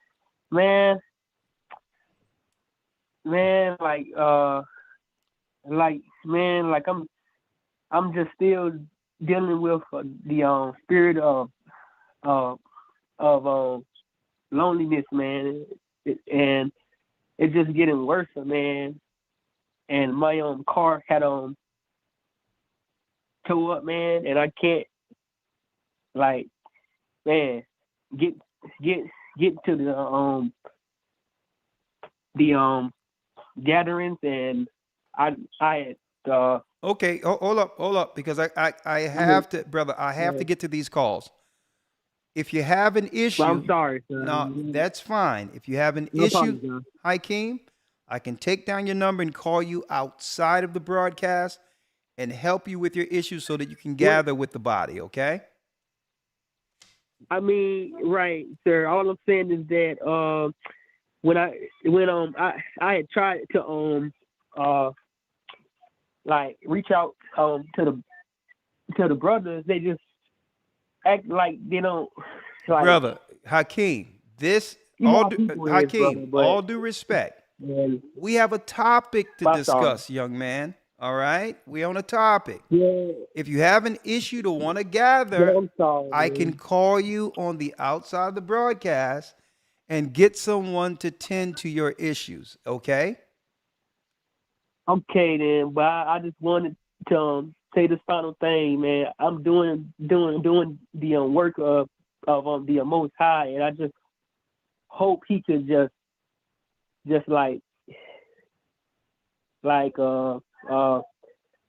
send me a helpmate, man. But I know that's come not on, gonna brother. You never, can't be ever. putting out send you a helpmate on a broadcast, my brother. Listen, you're gonna get a woman. You can't be on a broadcast talking about. Listen, I need the Most High to send me a woman. Hakeem, let me call. Listen, Okay, sir. listen. I apologize. I'm sorry. Okay. No, this ain't the place for that, young man. I'm gonna place you on hold. Sorry, sir. I'm sorry. You don't have to apologize. I'll place you on hold. I got your number. I'm gonna have the brothers call you. Okay, I don't. No one should be alone. And this Hakeem. This is not. We don't matchmake on this thing here. I'm down with you, but I'm gonna call you and we're gonna work it out, my brother. All right. 216 area code. Shalom, Elder. What's happy, Cappy? I come to find out right here. I got some news for you. I'm going to bring this in this coming Friday before I let you in. Deadly mosquitoes, AP report, did not swarm on musical festivals, what they say. Okay. I guess they're getting in front of it, even though there's eyewitnesses. I don't know. I wasn't there. But I do know this. I do know this if they allow me to bring this page up. Hold on. I do know this. Hold on. No, thank you. Oh, my God. I do know this. July 20th, 2023, West Nile virus found in mosquitoes in Arundel County. This so happens to be in Maryland. I do know this. Wow. So I don't know what happened there, but I know real-time news that the West Nile virus, now that's deep because I heard about the West Nile virus years ago. And they're saying that as of Sunday, 7:30, the highway division there at the intersection said they found mosquitoes with West Nile in it. This is interesting. And look at this, 20% developed symptoms of headache, fever, muscle, joint pains. Something is going on. So I'm going to leave that there.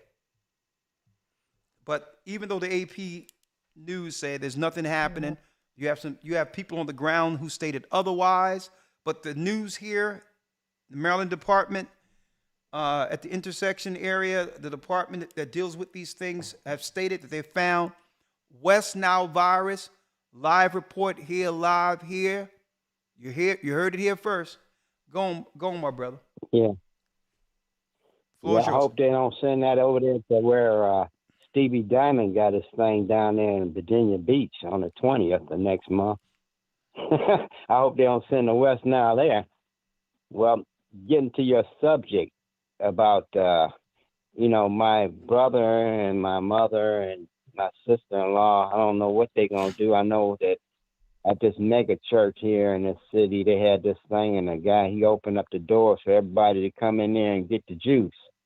Lord, have mercy. I think they might be along for that, because he already set it up, man. Come on in and don't forget to give your tithes.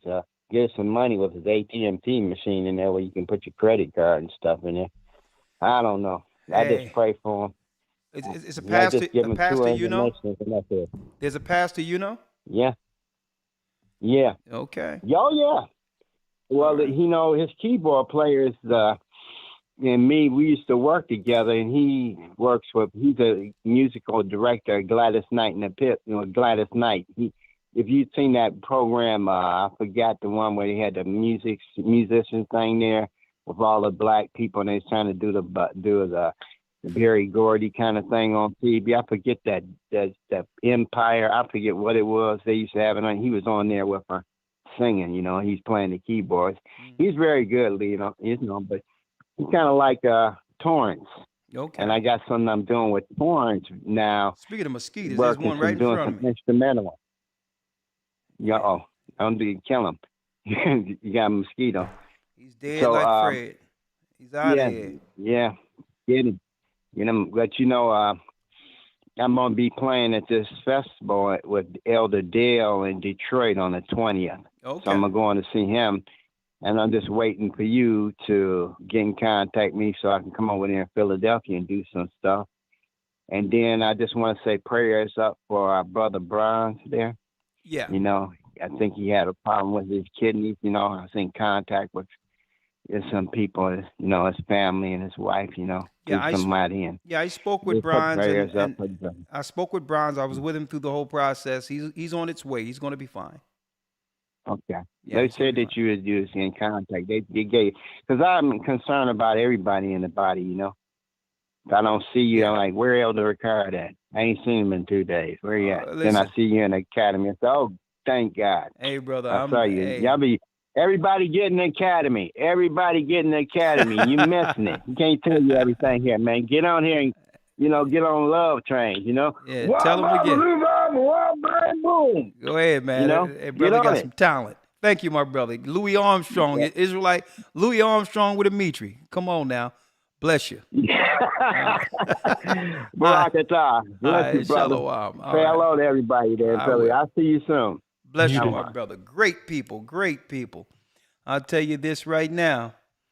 They probably try to send one next to me, but I rebuke you. See him, something flying around here. But anyway, I'll tell you this right now. Let's get to the next call. Let's get to the next call. Mark has a comment. Hello. How you doing, Mark?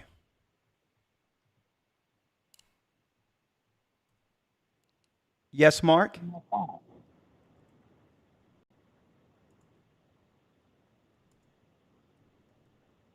Hello. Yes, you're live. You're live.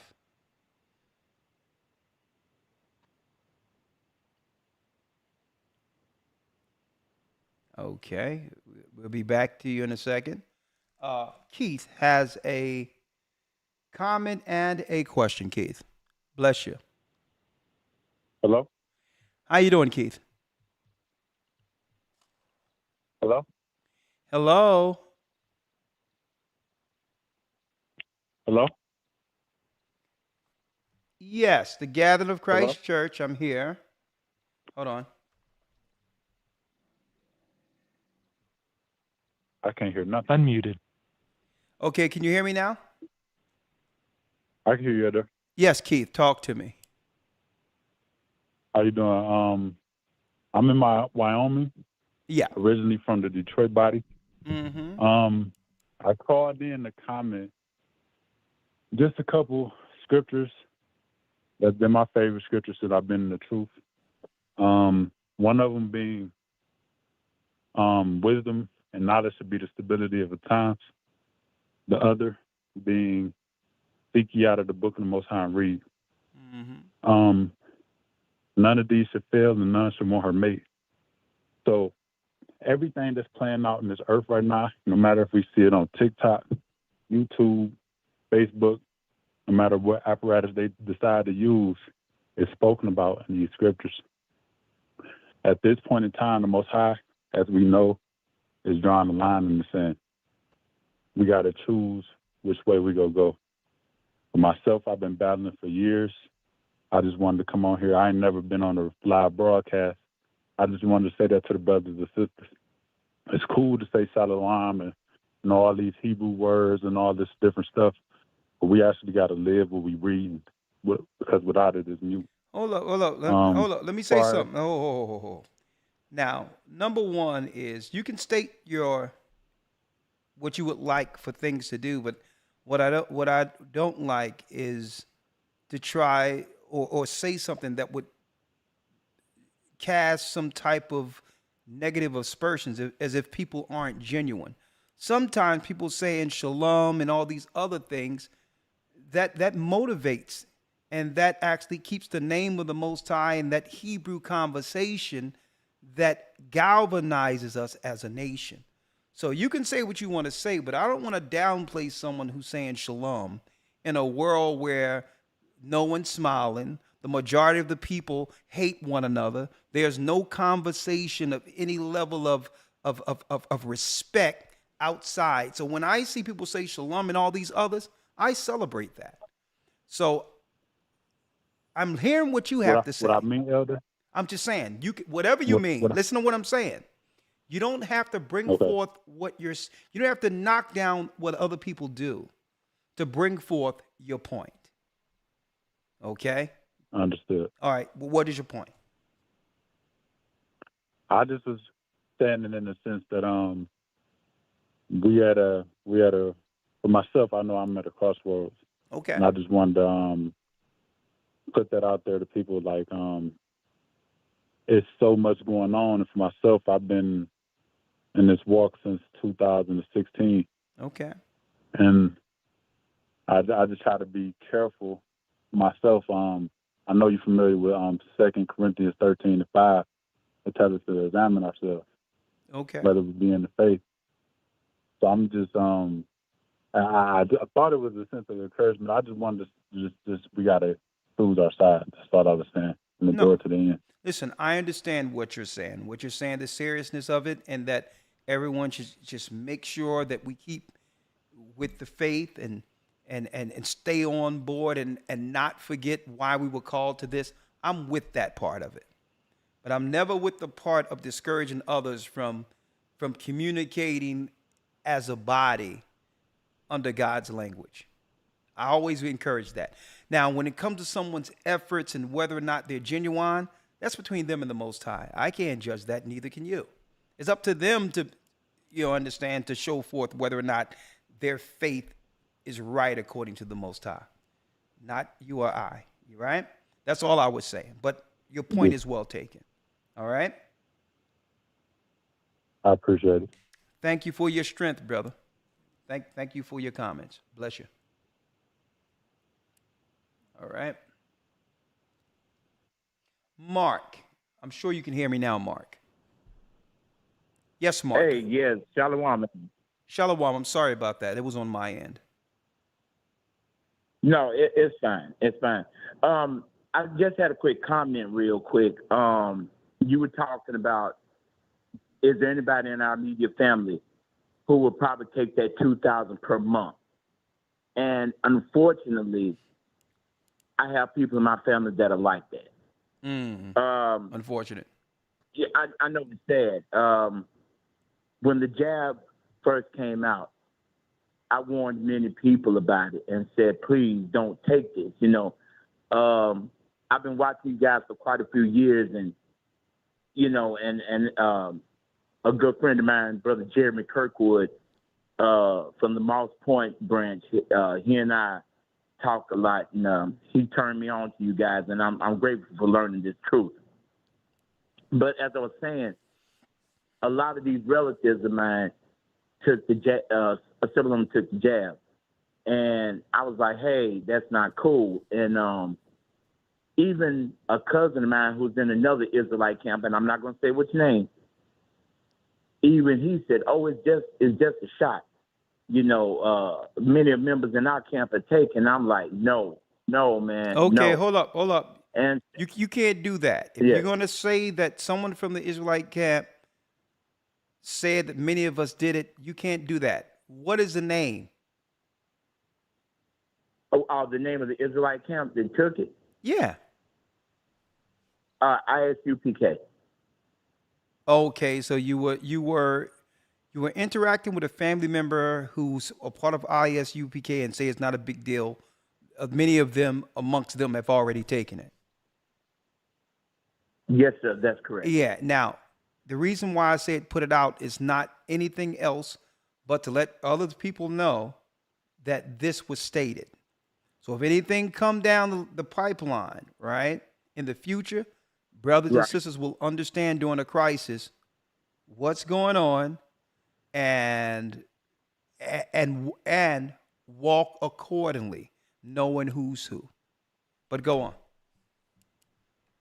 Yes, sir. And again, I thank you all for all that you do. You all have been very informative, and I'm interested in joining the church. All praises be to the Most High. But go on. Amen. But I'm interested in joining the church, and I would like somebody to contact me so that I can possibly could become a member of the church. Okay, that's fine. What city and state? I'm in Nashville, Tennessee. The closest one to me would be the Atlanta body. Oh, okay. We're going to soon open up in Tennessee anyway. I know we have some people there. So I'll have Elder Lawyer reach out to you. Your name? Your name is Mark. Yes, that's correct. Okay, Elder Lawyer reach out to you, okay? All right, then. Thank you so much. And hey, again, like I said, I appreciate everything you all do for real. Thank you. I appreciate you, my brother. Bless you. All right. Bless you all as well. All right. Shalom. All right. Robert has a comment. Shalom, Elder, as well as the rest of the body. All praises to the Most High. Shalom, Robert. How are you? Wonderful. Thank you, sir. I'm going to jump all over the place, so I do my best to speak fast because I know you got a lot of callers still on the line. Yeah. And that way you can maybe elaborate on everything that I speak out on. I'm originally from Kansas City, Missouri. My family is the Gants, so I just put that out there because you do have large Kansas City body. I got baptized with the LA body or whatnot. I'm originally in Colorado at the moment. So at the end, I do have a question in regards to that. I just wanted to say in the sense of the market, and I'm going to do a slight testimony in the sense too. So in the sense of that, I think I know a lot of people in my family will do it in that sense. From my observation in regards of the jab or whatnot. No. So, well, what you were talking about, what we were talking about in particular was they're talking about rolling out a universal payment as a Right. possibility. Outside of what And- just and- happened, I would rather flow into what would happen if they were rolling out a $2,000 a month program if in return that person receive a chip in their hand or brain. Would your family line up for Right. that? Yeah. I believe a lot of people will, in my family as well as the rest of the world. Colorado just recently rolled out stating they would do it in like most of their like Whole Foods and like most marketplaces where they pretty much sell healthy foods. Yeah. So it's coming real soon to this state. Anyways, with that being said, I'll say in the sense of our people and how they feel we are owed reparations and stuff like that. I think that's something that our people hold dearly to themselves, and they Yeah. feel this nation, this world owes them something. Well, I'll tell you And what. one thing that I believe wholeheartedly that in America in particular, the descendants of slaves or foundational Black Americans who we know as the tribe of Judah here, I believe wholeheartedly that the people who built this country should get reparations. And I'm saying that I only concur. I wholeheartedly because I believe if the Japanese in internment camps for a temporal time can get money for what happened to them, if Jewish people can get, as Holocaust survivors can get something after a war that happened to them, and I believe that everyone have the right to stand up for the atrocities that happened to their own families. How can the people who built the country be skipped over? So I'm not saying who was in slavery before internment camps, before World War I, World War II, and then fought in every war up until the last war America had, our people fought. So the whole deal is, if you want to talk about being fair, of course I would be for a people who never received anything, who built the model for the free world to get something, when Japanese and others have jumped right over them. Now, do I believe our people will get it? Every time it's close, they try to switch it to something else. And I wouldn't be surprised if they try to now say, well, okay, here's a good way of doing it. We'll say that the mark of the beast or the chip give them access to the money that they claim their forefathers worked for. They always switch it to something else. But if it's the mark of the beast, if they have to get an implant to actually get access to it, I would say wholesale, forget about it. But is it right that brothers and sisters are asking for it while they giving everything to everyone else? Absolutely. But go on. I completely agree with you on every notion and statement that you made, Yeah. Elder, completely. But with that being said, I mean, one thing that's always given me hope, how you put it, even the disciples are waiting for the Most High's kingdom right now. We're waiting on Yeshua's kingdom right now. So in the sense of what people are waiting for this world to give them something or to have something in this world, yeah, they're going to hold on to that dearly. And that showed me in the sense, like I stated last time, I'm not a gang member. I'm not a gangster. I'm not any of that, though. But the people I was surrounded by in my community and in my life, that's what they were. So I had enough respect for individuals to sit back and say, okay, well, he doesn't choose to be this and he doesn't choose to be that, but he can stand out. And my thing personally, like I said, I'm going to go into my testimony as well, in a sense. Ever since I was a young man or a young boy, I always felt the only thing in this world worth dying for was Yeshua. Okay. So that to me was ultimate. So when I'm going into my testimony, I say, yes, I'm in Colorado. I came out here I wasn't on the right things. I wasn't living like the Most High would want me to live. I engaged in activity in the sense of selling drugs and stuff like that. And with that, like the word says, the wages of sin is death. So I allowed a lot of things to come into my life in the sense of not knowing how death could be injected into my life, or I would be surrounded by death in any aspect.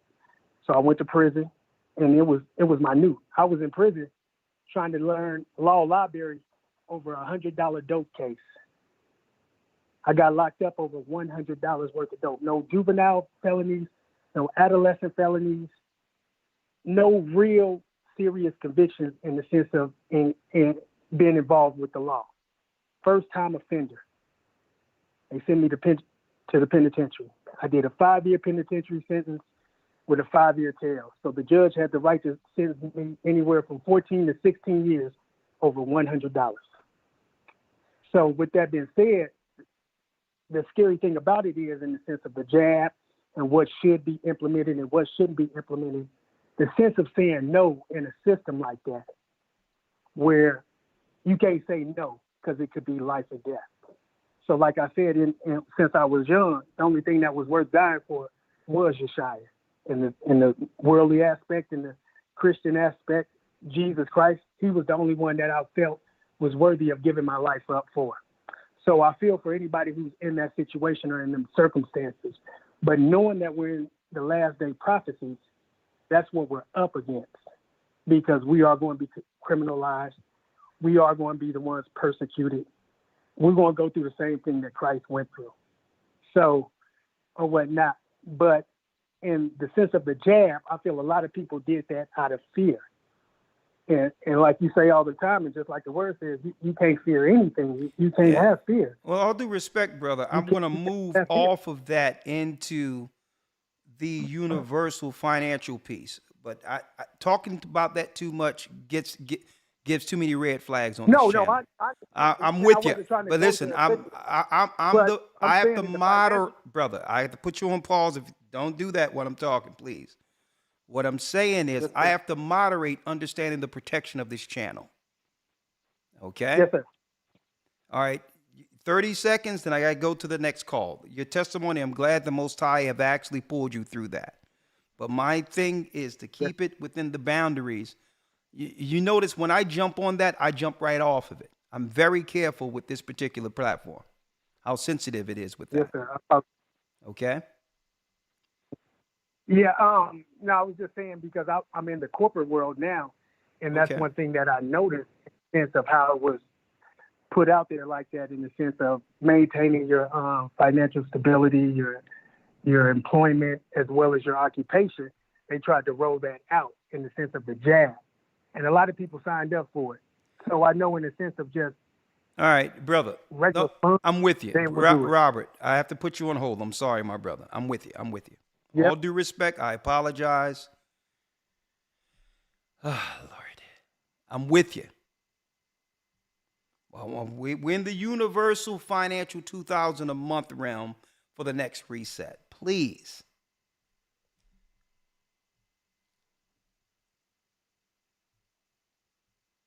Kendall has a comment and question.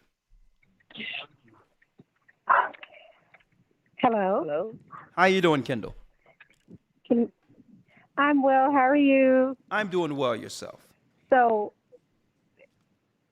my question was, my comment is, yes, my family would take the money. They would take the money. They would take the money. I saw what the stimulus did, how everybody was like living their very best life off of these little $500 and $250 checks that they were waiting for the government to send them. And they didn't save it because they thought, oh, it's coming again. So to know that that's a reoccurring $2,000 that they would get, they would do it. And you talking about the majority of your family? Yes. And I'm going to tell you 90%. something. I'm going to tell you something that's scary about that, and I believe you're right. When things break down, the same people who didn't listen, who's going to come to mind when Yep. there's no resources for them to survive? Mm-hmm. You know what it's going to be? Mm-hmm. When they realize that 2000 isn't working and that they've been duped into their own demise, you know what they're going to focus on? The people who told them to prepare. And guess who they'll be looking for to survive? Well, me. That's the comment I wanted to make. Go on. Okay, Elder. So, my family called me a prepper because I was the only one that didn't take the shot. Me and my 2 children. My whole entire family took it. Okay, so I stood on my faith because I said God is going to give me everything I need to get through this. Listen. Let's just call it the juice. You're the only one. The juice. Oh, I'm sorry, the juice. Okay, go on. I was the only one. Me and my 2 children were the only ones that didn't take the juice. Okay. And my mom was standing on it for a long time too. But we had 3 people pass in my family, so everyone got scared. And I still stood on my faith, and I said, I'm not taking it, and I'm going to not give it to my children either.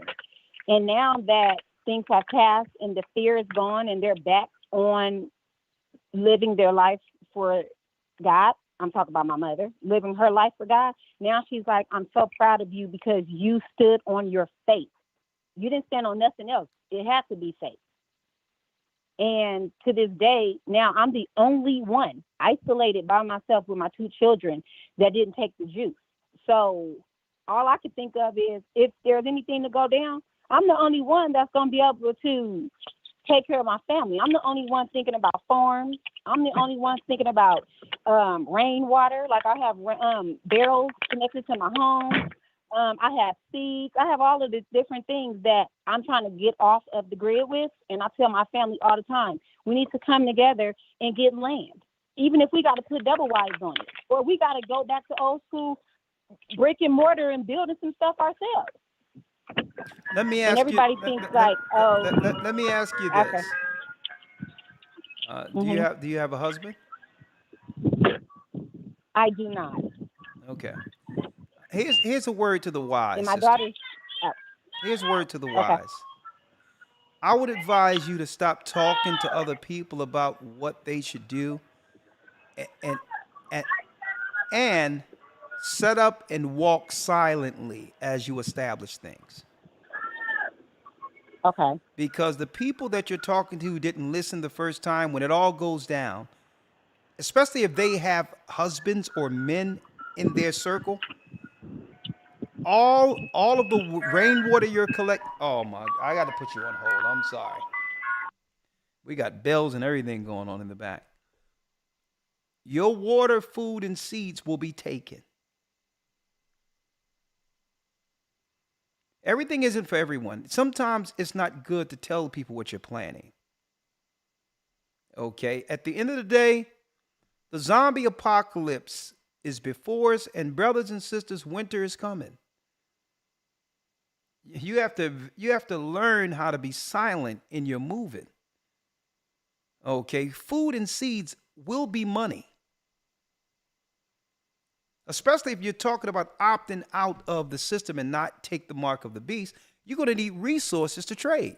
The last thing you need to tell people is what you're going to do it, what you're going to do and how you're going to do it and where you're going to do it. And I definitely wouldn't talk about going into business with them to have land where they have to share on the land. I'm not sharing land with people who are unbelievers and operating in the spirit of zombie. You will be the one put out. The demons will all come against you, and after you plan everything, they'll take the food and put you and your family out. Go to the church and be guided by men who can let you know how to operate. And the majority of the time when it comes to stuff like this, silence. Silence. Silence. You don't have to tell people how you're moving because you're telling them where their food is. Not your food. Their food. Let me tell you, when there's a lack of bread, people turn into something else. Okay. And if anything, we keep talking about, and I mentioned it, the first reset after the lockdowns when they rolled out that thing a few years ago. People turned different during that. Can you imagine a lack of bread? I'm just trying to give y'all some wisdom, brothers and sisters. Stop talking about what you're planning.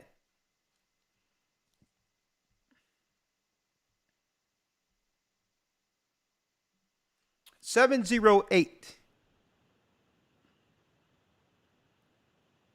Last call for this evening is Rick.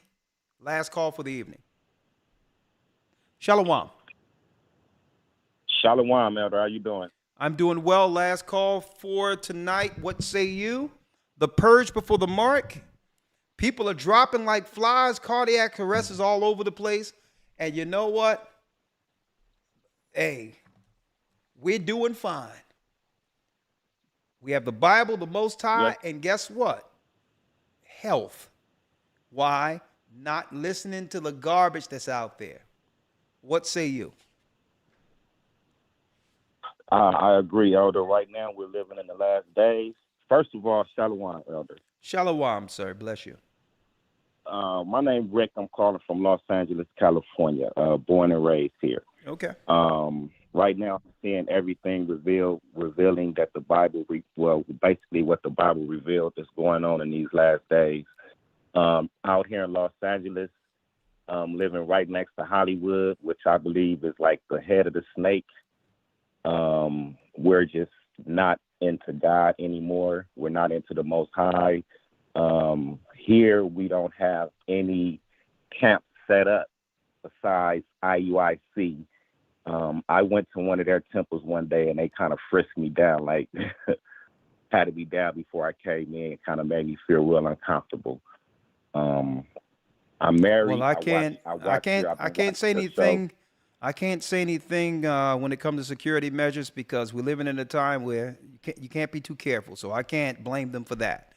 But yeah, I really didn't. But I'm saying, but we do have brothers and sisters, a large congregation in California. Okay, California is a big state. I really don't have like I watched your show and like what part of California? What part of California? I'm in Los Angeles, South Central Los Angeles. We have presence in Los Angeles, my brother. Okay, I would love to have that information because, yes, when it comes to worshiping, I would love to be around some brothers that's on the same page. Okay. So I've been watching your show for over the past 6 years now. I really appreciate the information I got. I'm married. My wife is not on that same page. It's a struggle between me and her. But that's neither here nor there.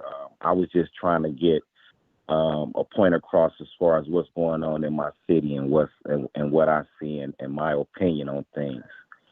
How old are you? I'm 47. Okay. I'm 47. I've been born and raised. And you have children? I grew up in the Baptist church, so I have a pretty much a Christianity background. My grandmother. Do you have children? Yes, sir. I have 3 boys and 1 girl. Okay. Now, you said your wife is in disagreement. Is she Christian? Yeah, she's Christian, but she only go to church because of the music.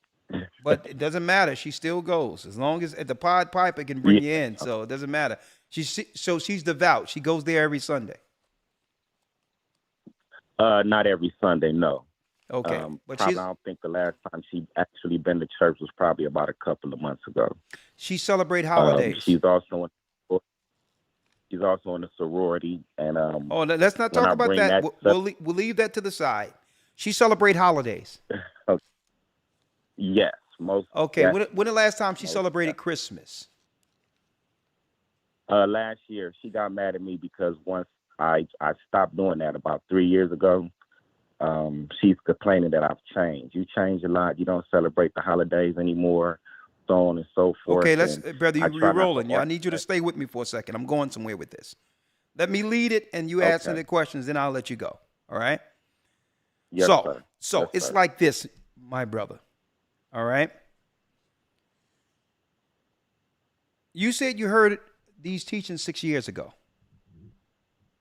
Yes, sir. We're here, all due respect to you, we're here 6 years later, and you said your wife just celebrated Christmas last year, right? Yes, sir. Yes, sir. I'm going to ask you, what's wrong with that picture?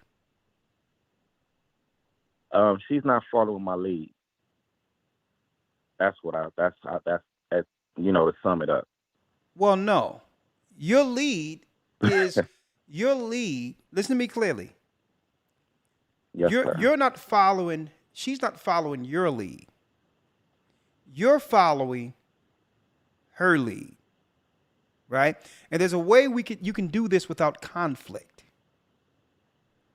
But the whole deal is eventually you have to make a choice. Because you cannot allow your woman to keep you pagan.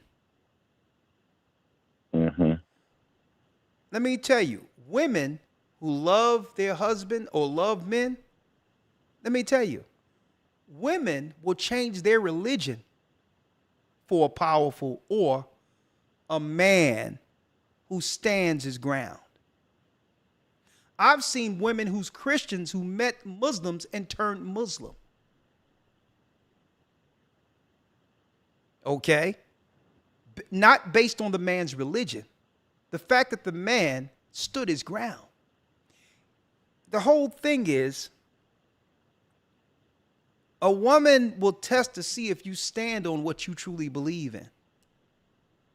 If you allow her to do what she's doing without any resistance, without saying without setting the ground for what your house will be, she's going to always deem you wishy-washy or in between. Because if a man really believed in God in the Bible, there will only be one God worshiped in that house. I'm going to show you how deep this is. I know women who went to the Middle East, right? Got with men, yes, sir. got with people, men who are Muslim, and they believe in Christ and all that. But you know what? None of what they believe could be exercised in that home, and she was a helpmeet to him, hitting his head 5 times a day with the third eye happening through time. Because that's the obedience that came with the power or the respect she had for that man. Now, I'm not here to challenge in who you are, whatever the case is. But at the bottom line, brother, you're going to have to stand for something. It's been 6 years and she's still going to church. You have to stand for something. Or she's not going to. Yeah, that's what I'm saying is, listen, I'm going to let you go. I'm going to let you flow. Say, it's more like. I'm going to let you flow, but it's a battle. It is no battle. Women follow men they believe in. I can agree with that. So so then that comes in. Then there's a respect factor. There's a respect factor. Even if you don't believe what I'm dealing with, in my home, you're going to respect me. You're not going to bring another God in here. You're not going to bring a Nimrod stick and have me celebrate something that I know is pagan. I'm not saying that you can't celebrate what you want to celebrate, but it's not going to be in my house I'm paying for. They're having Christmas everywhere in this earth. If you want to disobey December 25th, I'll see you when you get back. But in my house, the Most High is served. So men have to stand on their laurels, brother, or she's never going to see you as serious. A serious man to guide her if you allow her to serve another God. What say you? Yeah, I'm basically that's the battle, because before we got married, like I said, I didn't have this knowledge. So the change that had came with the knowledge that she's seeing me it's like, oh, you have changed, because we're battling now. It's I'm not with the Christmas. But there's something else. And so on. Brother, but there's something else. Yeah. Right? It comes down to, is she paying the bills or you paying the bills? No, we split the bills, but I drive trucks and she's a school teacher. Okay. You split the bills. See? You split the bills. Yeah. That means she has equal say over everything, right? But should we stand on that? Does that matter? Brother, listen to me. All I'm saying is, usually when women are paying for something, and this is the way it is, no one is going to tell them what to do. The whole deal is, if I'm paying for something, now if my name is on something and I'm paying it all, and I'm taking care of it all, then I got full say. Now, if she's paying for something, we have to negotiate what she ain't going to pay. But but only one God is going to be served here. So your pay isn't going to have a Nimrod stick up in my house. So let's negotiate what you're paying so that the tree is gone and everything else. How much does it cost? How much does it cost to get your God out of here? And I'll supplement that. But you ain't celebrating up in here. So as an elder, one question. So as an elder, knowing that the foundation that we're standing on has been built or is weak from misunderstanding by growing up, how do you fix that, brother? The foundation was weak from the beginning. The bottom line is this, and it's on both of our parts. We were both ignorant. She was ignorant, and I was ignorant. That's no excuse now that the truth is here. Christ said, "Remember Lot's wife." Again, a woman doesn't respect a man that doesn't stand on his laurels. I'm going to tell you this right now, and it's a shame. You're a woman with the same belief in everything. I know strong women, but let me tell you, they go over to the Middle East, and they see men who stand on what they believe. And guess what? That's an attraction in of itself. So women don't even care about what they believe.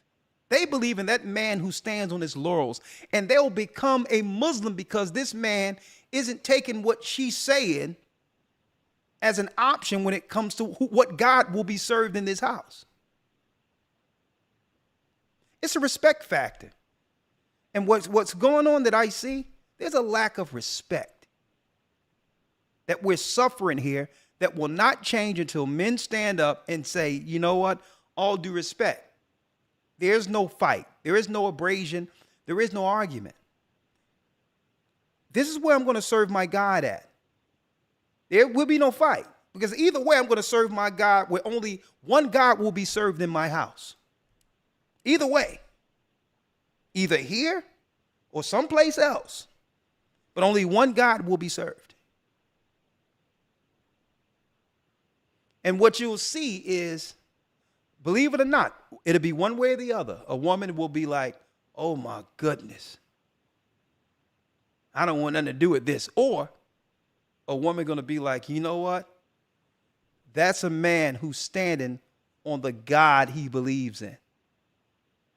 And that's me. I'm never going to change my heart on my God. No woman. I can understand. No woman, no man on earth. Listen, the Bible says, my rock. Listen, this is the battle. Yeah. Listen, at the end of the day, brother, when it comes down to it, and this is what we struggle with since slavery, this is the battle for power. That's what this is. This is a battle for power. And at the end of the day, she has the God she serves, and you done found this new God that disturbs her way of being. Her God gives her the advantage. It tells us in the book of Jeremiah that it was women who was baking cakes to the Queen Mother of Heaven. And the women did what? That's right. The women incentivized the men to follow, because this is how men was able to fall into the graces of the women by celebrating the goddess. And this is what gave women the power.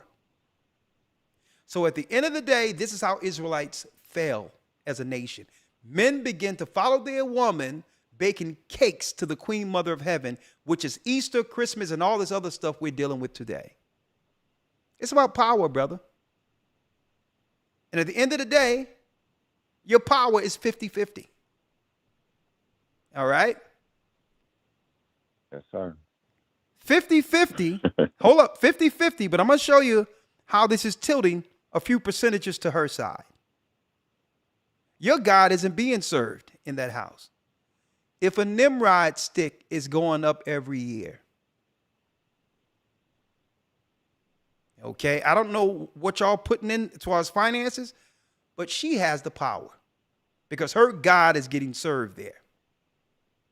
The Bible tells us the universal order: God, Christ, man, woman, children.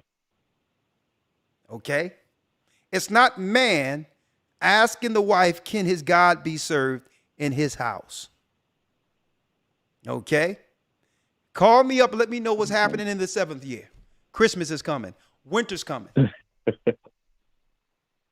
Okay?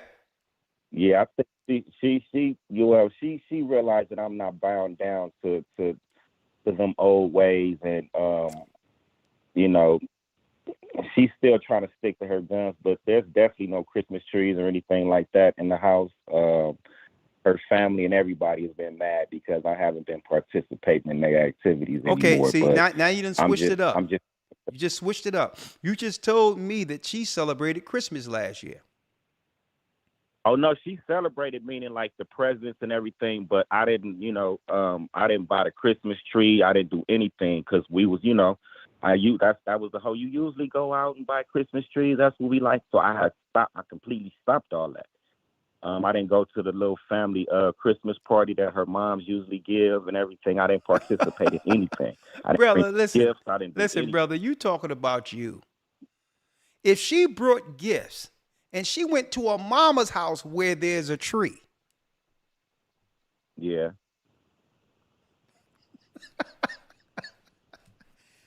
Hey, brother, listen. Hey, listen. Just keep on fighting, brother. You laugh. Keep fighting. Keep fighting for. Pray. Keep hope alive. Keep it going. You're outnumbered. You're outgunned. The whole deal is, does she do what you ask her to do? Will she put down that God? Will she stop celebrating that with her family? That's a yes or a no. Man, I would really, man. And here's the issue. Hey, brother, listen. Listen, brother. If it was just you and her, I would say, it's not a big deal. If it was just me and her and just relax. Service, then No, listen to what I'm saying. I can say yes, she would. No, listen to what I'm saying. I would say, listen, okay. How many sons you say you have? I have 3 boys. Okay. How many girls? 1 daughter. 1 daughter, 3 guys. We don't have no children together. Okay, so no children live in your home. No, her daughter lives there, lives in the home, but not my children. Okay, all right. My children are grown. All right, okay, well that's fine. Well, I'll tell you what. And her daughter's. Well, don't worry about her life first. Believe me, her daughter is going to do fine. Her daughter going to do what she's doing. Okay, so hey, but at least you're bringing in the finances, so you're doing your part. Okay, hey, every house need a wallet. Okay, so every house need a what? Wallet. Oh, a wallet. Oh, okay. Yeah, in California you need 2 wallets. Okay. Well, hey. Before we go, I would like to know, as far as being I've been baptized years ago, of course, but came across the new truth. I mean, well, the truth, not the new truth. But I was wondering, would you suggest me getting baptized again? If so, I would love to come out there and arrange that. Absolutely. If you want to be baptized, but of course we go into the knowledge, give you the insight. It's almost, even though we're going to baptize you anyway, but give you an insight of what the doctrine is, why we're baptizing you, and what your obligation is to Christ with that choice. We're not going to just blindly just do something with you and not let you know, not let you understand what comes with it. If you're interested, I can put your number down. I'm here. Yeah, if you're interested, I can have Bishop Luke from California give you a call, and we can begin our building. But again, don't go and blow your house up from this phone call. This was just a teaching moment. No, I'm a little smarter than that. Yeah. Don't go blow up the house. Don't when I say blow up the house, don't go and now I'm a man in here. I'm more than a wallet. I didn't say that for that purpose. I said that so that you can understand what trajectory to be on when it comes to being on one accord. And it's about speaking to your wife in a way and letting her know that you would really respect her if she would go on this journey with you. The journey is we're the children of Israel, and outside of the hollering and some of the mess out there, Christ didn't operate like that. So the Christ you believe in, church, is true. He's real. He led us to this point. Please go on this journey with me. The journey is the truth. We're getting back our true way of living. If there's holy days you like for Purim, we can switch out Christmas for Purim, and I'll give you gifts. So you can do your gifts and all that on Purim, and I'll give you gifts and your daughter gifts. But let's do it God's way. And that's the knowledge that we both need. We both need that, because I have little knowledge in my approach. My approach may be not right. Yeah. When I'm explaining things, and sometimes I get a little excited, and she say I come off like I was actually there. Yeah. So it's more so about having her understand why she's pivoted. And it's not, you understand? So I'm not trying to say just go through and, I'm the man and all this others. I'm just giving you some examples. It's been 6 years now. So whatever you've been doing isn't working. So it's time. I'm not going to disagree with that. Yeah. That's why I'm calling to get some insight from someone with a lot of knowledge. I appreciate you. And guess what? If you've been with her, you're welcome. If you've been with her this long, there is some positive attributes. There's things about her to why the Most High, why you feel the Most High brought her in your life. She must have some good. She must have a good spirit with her. She is a believer, but sometimes this pagan stuff is hard to let go. But be patient with her. And that's what I understand. Yeah. So be patient with her and let her know how important it would be to you if she gave this a chance. All right. Okay. All right. Okay. Thanks a lot. All praises to the Lord. You welcome. Thank you. And everybody that's commenting, thank you. I'm reading the comments. But please, Elder, have them get in contact with me about the baptism. I got you. I'm here to serve the Lord. I got you. I got you, brother. Welcome to the battle. And and let me ask you, when it came to the juice a few years ago, did your wife get the juice? Oh no, she didn't get the juice. Okay, well, hey, we on the right track. We're on the right track. Okay, well, we good. We good. That's good to hear. Yeah. All right, well, brother, welcome to the fold. I'll give you a call. You'll have a call before this week is out. All right. Thank you, sir. My brother. Oh yeah, these comments, they get relentless, especially after 10 o'clock. But anyway, Elder Lawyer. Bless you, Elder Lawyer. Thank you for assisting me tonight, brother. It's been a great broadcast. Yes, sir. Yes, sir. All right. And Shalom. I'll talk to you tomorrow. My brother from the same mother. Shalom. Yes, sir. Shalom. All right, brothers and sisters. I'm Elder Rick Shaw, the Gathering of Christ Church. This concludes our broadcast for this evening. May the Most High stay with you. Stay Thank prayed you for up. using Blog Talk Radio. Goodbye. We're in the purge. Do not, I repeat, do not fall victim to the mark of the beast. Stay prayed up, sin not. We, as the children of Israel, will soon see Zion. Shalom.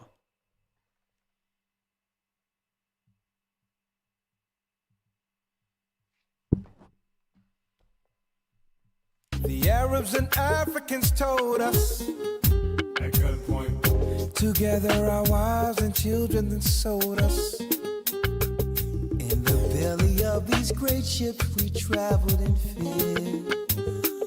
By the rivers of Babylon we found our brothers here. Together us in Colombia, Reuben from Australia, Issachar, the Mexicans, a highest gathering Israel, Judah, the Negroes, Benjamin, the West Indians, Levi, the Haitians, a highest gathering Israel.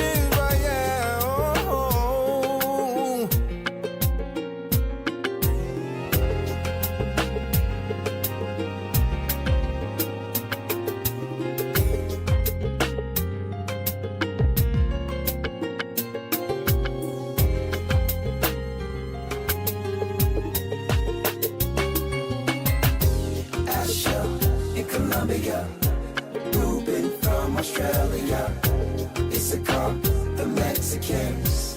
That's who we be, Judah, the Negroes, Benjamin, the West Indians, Levi, the Haitians,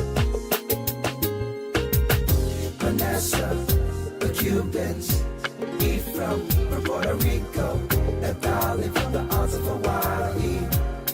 The Lord is calling back Israel. Zebulon from Panama, Gad, the North American Indians.